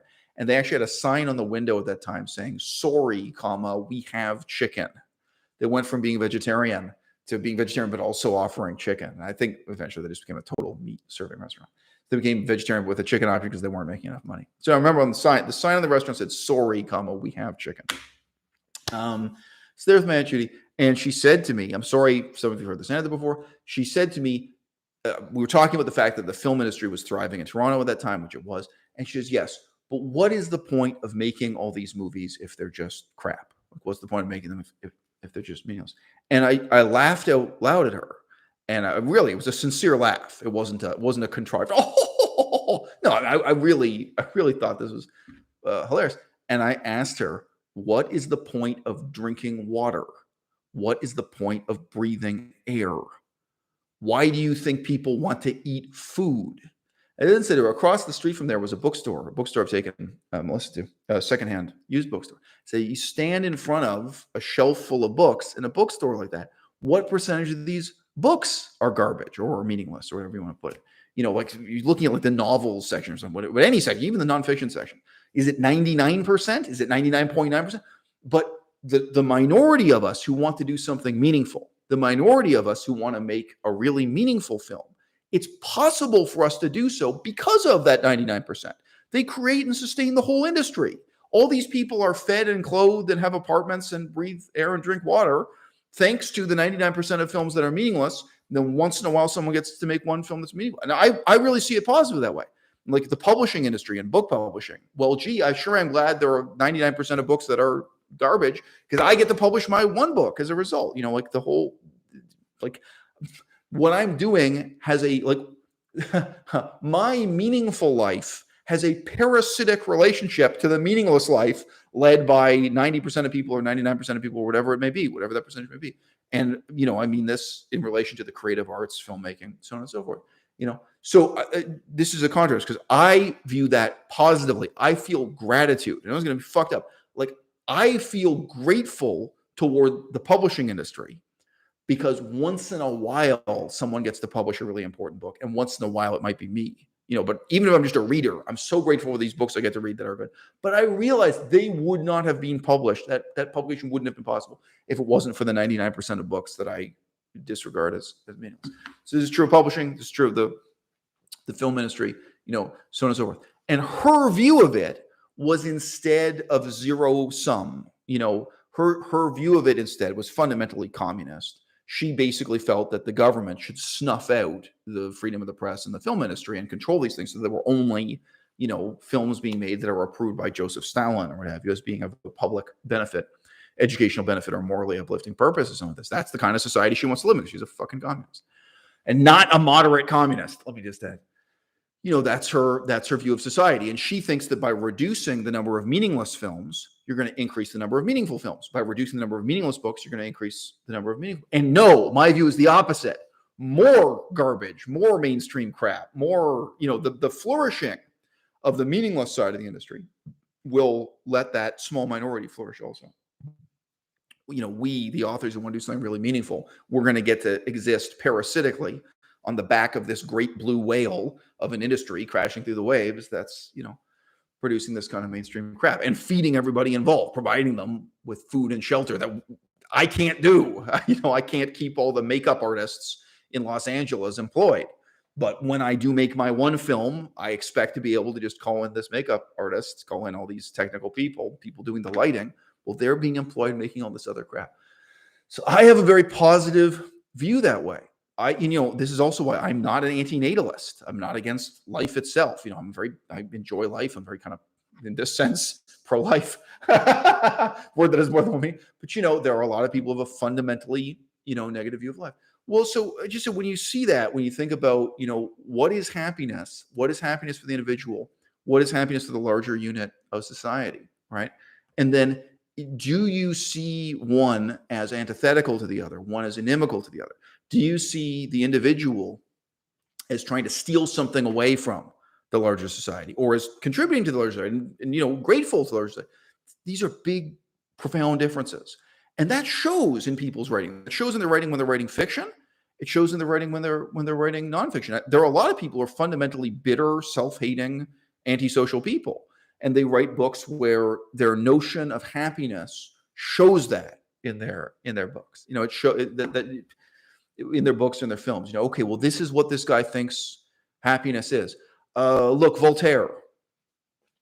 What does Voltaire ultimately think happiness is? So, Candide by Voltaire. The conclusion of the book and the positive model of happiness is of running away to live with your girlfriend or wife, whatever you want to say, is to run away to a cottage and live in this kind of isolation. And his turn of phrase that's become famous is just to cultivate your own garden, is to cut yourself off from society, cut yourself off from religion, go and get a cottage in the countryside and just grow your own vegetables. That's his model of happiness. And it's also, by the way, explicit to stop chasing beautiful women and just stay with the same one woman, even though she's ugly. Ugly and stupid, actually, in the book. It's explicit, but doesn't matter. Just settle down with one woman. Just take it. That's explicit in Candide. It's a long enough book to have more than one that you should just live in a cottage with your one wife or girlfriend, even though she's ugly and stupid and you're not in love with her anymore, and just tend your own garden to not make the world a better place. That is, at least in Candide, at least in that work, that is Voltaire's notion of happiness. And look at how he lived his own life, and look at what he did in politics in his own life. And that's what he did. He tried to tend his own garden. He got himself off from the struggle and so on. That really tells you something. And then when you know that, now if you go and read Candide a second time, because you only find that in the conclusion, you will see, frankly, you learn something about his fundamental shallowness that shows throughout the rest of his book and through the rest of what he has to say about both religion and happiness. Sorry, about both religion and politics. You'll see something like that. So yeah, you can tell a lot about a person. You can tell a lot about a writer. You can tell a lot about a political leader through the interrogation of their concept of happiness. It's a useful analytical structure. And, sometimes, of course, all it reveals is bad writing, is that there's really nothing that makes sense here.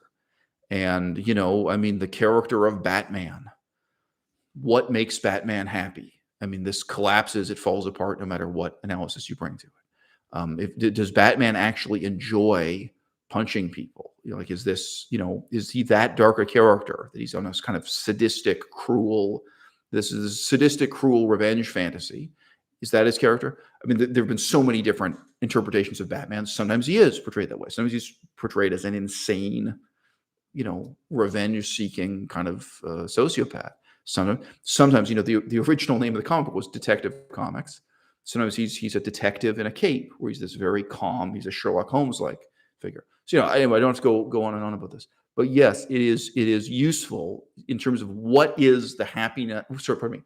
What is the philosophy and what is the political philosophy of this book as a whole, and of this author as a person? I think it's a really really useful optic to bring to these things. So look, by the way, sorry, it's not the topic of this. Yeah, I agree. Little Water says Batman is an awful story. Agree. Look, what was Karl Marx's idea of happiness? Happiness for the personal individual and happiness for society as a whole. This is not going to reveal to you what a great person Karl Marx was, or what a great author he was, or what a great political philosophy he has. I think it reveals how shallow and limited and stupid Karl Marx's whole literary, political, and economic project is. Now, at the opposite extreme, if you look at most of the kind of right-wing libertarian authors, normally it's quite transparent. It's nakedly put out there right in front. Their idea of happiness, as they say in America, life, liberty, and the pursuit of happiness. What happiness means to them, it's very clearly iterated to you up front, and it's often embarrassingly, horrifyingly shallow and self-centered and what have you.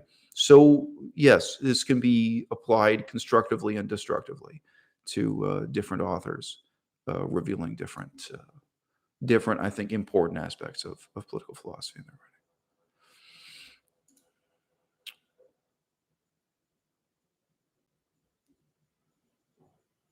Okay, so I have a moment for this. I'm going to wrap this up in just a few minutes, guys. We're coming up to the 2-hour mark. If you guys have a second to hit the thumbs up button, I'd appreciate it. It'll just help more people find the broadcast, whether today, tomorrow, or 10 years from now.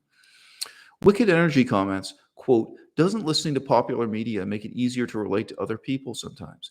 Isn't it alienating to not be familiar with popular films, music, etc.? Okay, so great question / comment. Have you ever been to Iran? If you lived in Iran for 5 years, would you listen to popular music there? Would you watch the popular films made by Iranian filmmakers? How about North Korea? I remember laughing at someone when they suggested to me, when I was living in Laos was at that time a communist dictatorship, by the way, that I would start getting into local music and film, music and TV shows like soap operas that they had. No. I learned a lot living in Laos, but no, I don't relate to or appreciate their pop music. I don't relate to or appreciate their cinema. And if I lived in Iran, living in Iran could be very rewarding for me. I mean, the critique politically of what's wrong with Iranian society and the religion. And so I can imagine many ways in which that'd be very stimulating and rewarding. No, I'm not going to sympathize with them. I'm not going to be interested in their pop culture, right? So, now notice I'm not giving you an answer no. I'm not saying there's nothing significant or meaningful about popular culture or mainstream. I'm not saying that. Take yourself out of your comfort zone. Think about some other cultures and think about what it really says about you, what it really means if you are immersed in the mainstream cinema of North Korea, of Iran, of Saudi Arabia, of communist China, of any of these places. Well, have you considered that I might be more alienated from Canadian society than you are from Iranian society or North Korean society? Right. So you ask, isn't it alienating not to be familiar with what's going on in pop culture? Isn't it alienating for me to be plunged into that culture, just as it would be alienating for you in Iran or North Korea?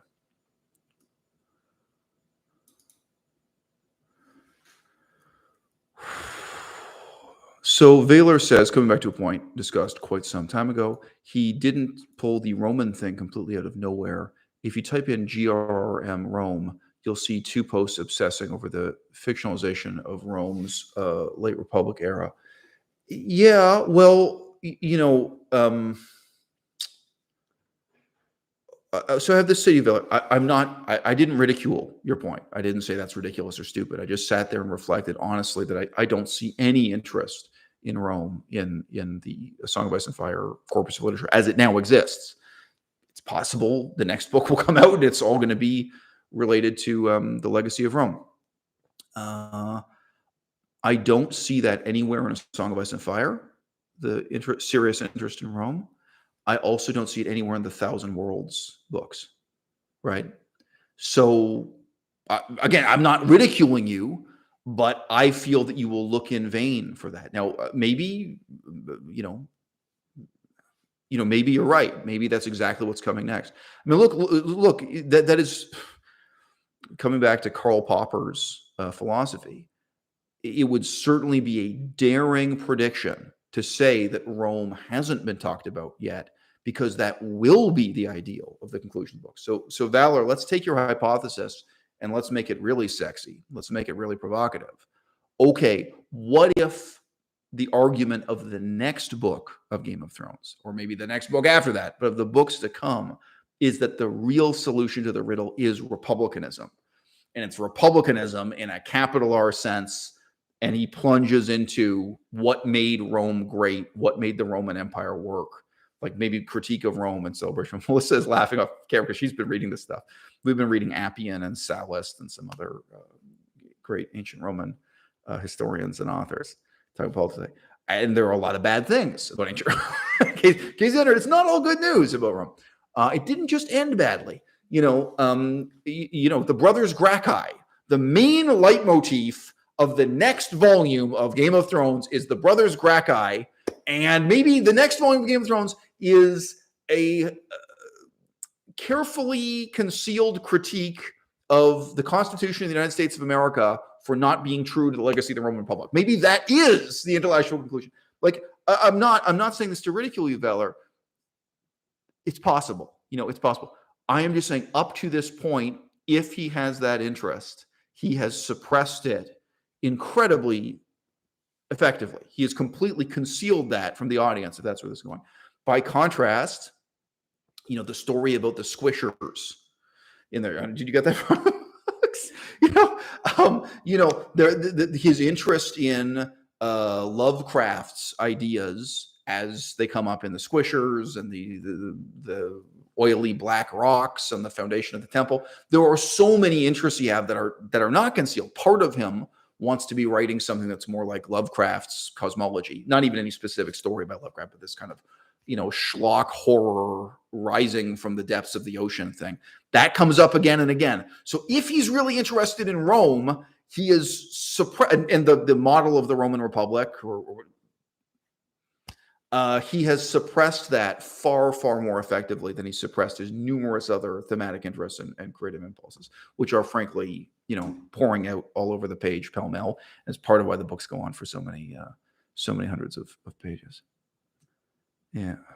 So another real down-to-earth comment from Little Water, quote, "I lost hope in the next book to come out. His latest books were already getting stale." Well, yeah.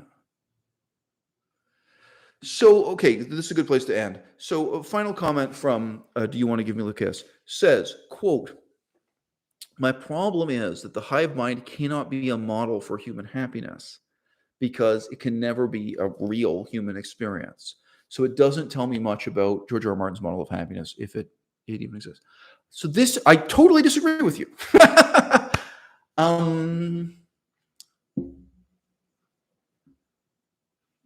The Catholic idea of heaven can never exist. The Catholic idea of the great chain of being can never exist. The Catholic idea of papal infallibility can never exist. All of these impossible things, nevertheless, were a model for society. They totally restructured and reformed and reordered society and produced the society of the Dark Ages, right? Intangible, impossible ideas are what political and social organization are all about. They're what political philosophy is all about. Plato's idea of the Republic is a totally impossible plan for society, laughably impossible. And by the way, Aristotle himself laughed at it. Like within his own time, it was laughed at. okay, guess what? That can profoundly transform and reorganize society. And you can point to certain examples in history where it did to some extent, where people tried to live up to Plato's notion of the Republic one way or another, where it did influence things. Now, I could go on and on with different cultural examples, around the world. Communism is a little bit too broad because there are many crazy ideas in communism. The philosophy of Mao Zedong, specifically, it's completely impossible. It's completely ridiculous. I don't want to digress into here iterating all of it, but this is like hot ice. This is like a square circle.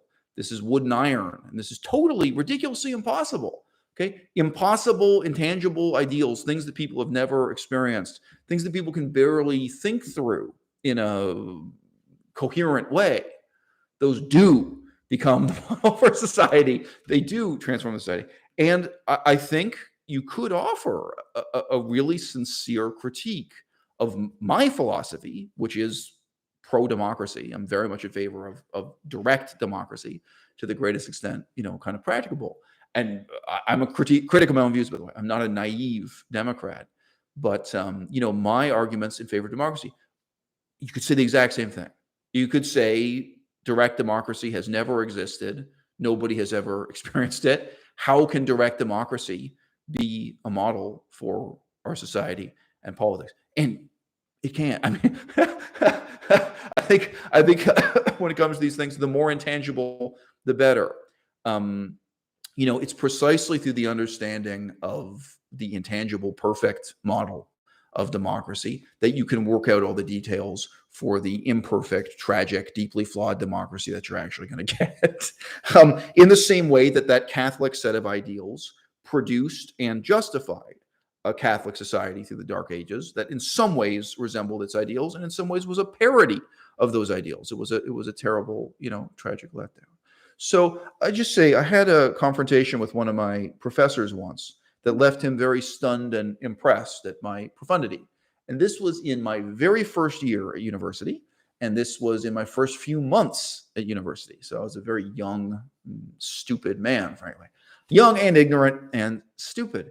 Anyway, the particular professor identified as an anarchist. But he was a very erudite, bookish sort of anarchist. He wasn't quite the stereotypical normal anarchist. And he was talking about idealism, both in philosophy and politics.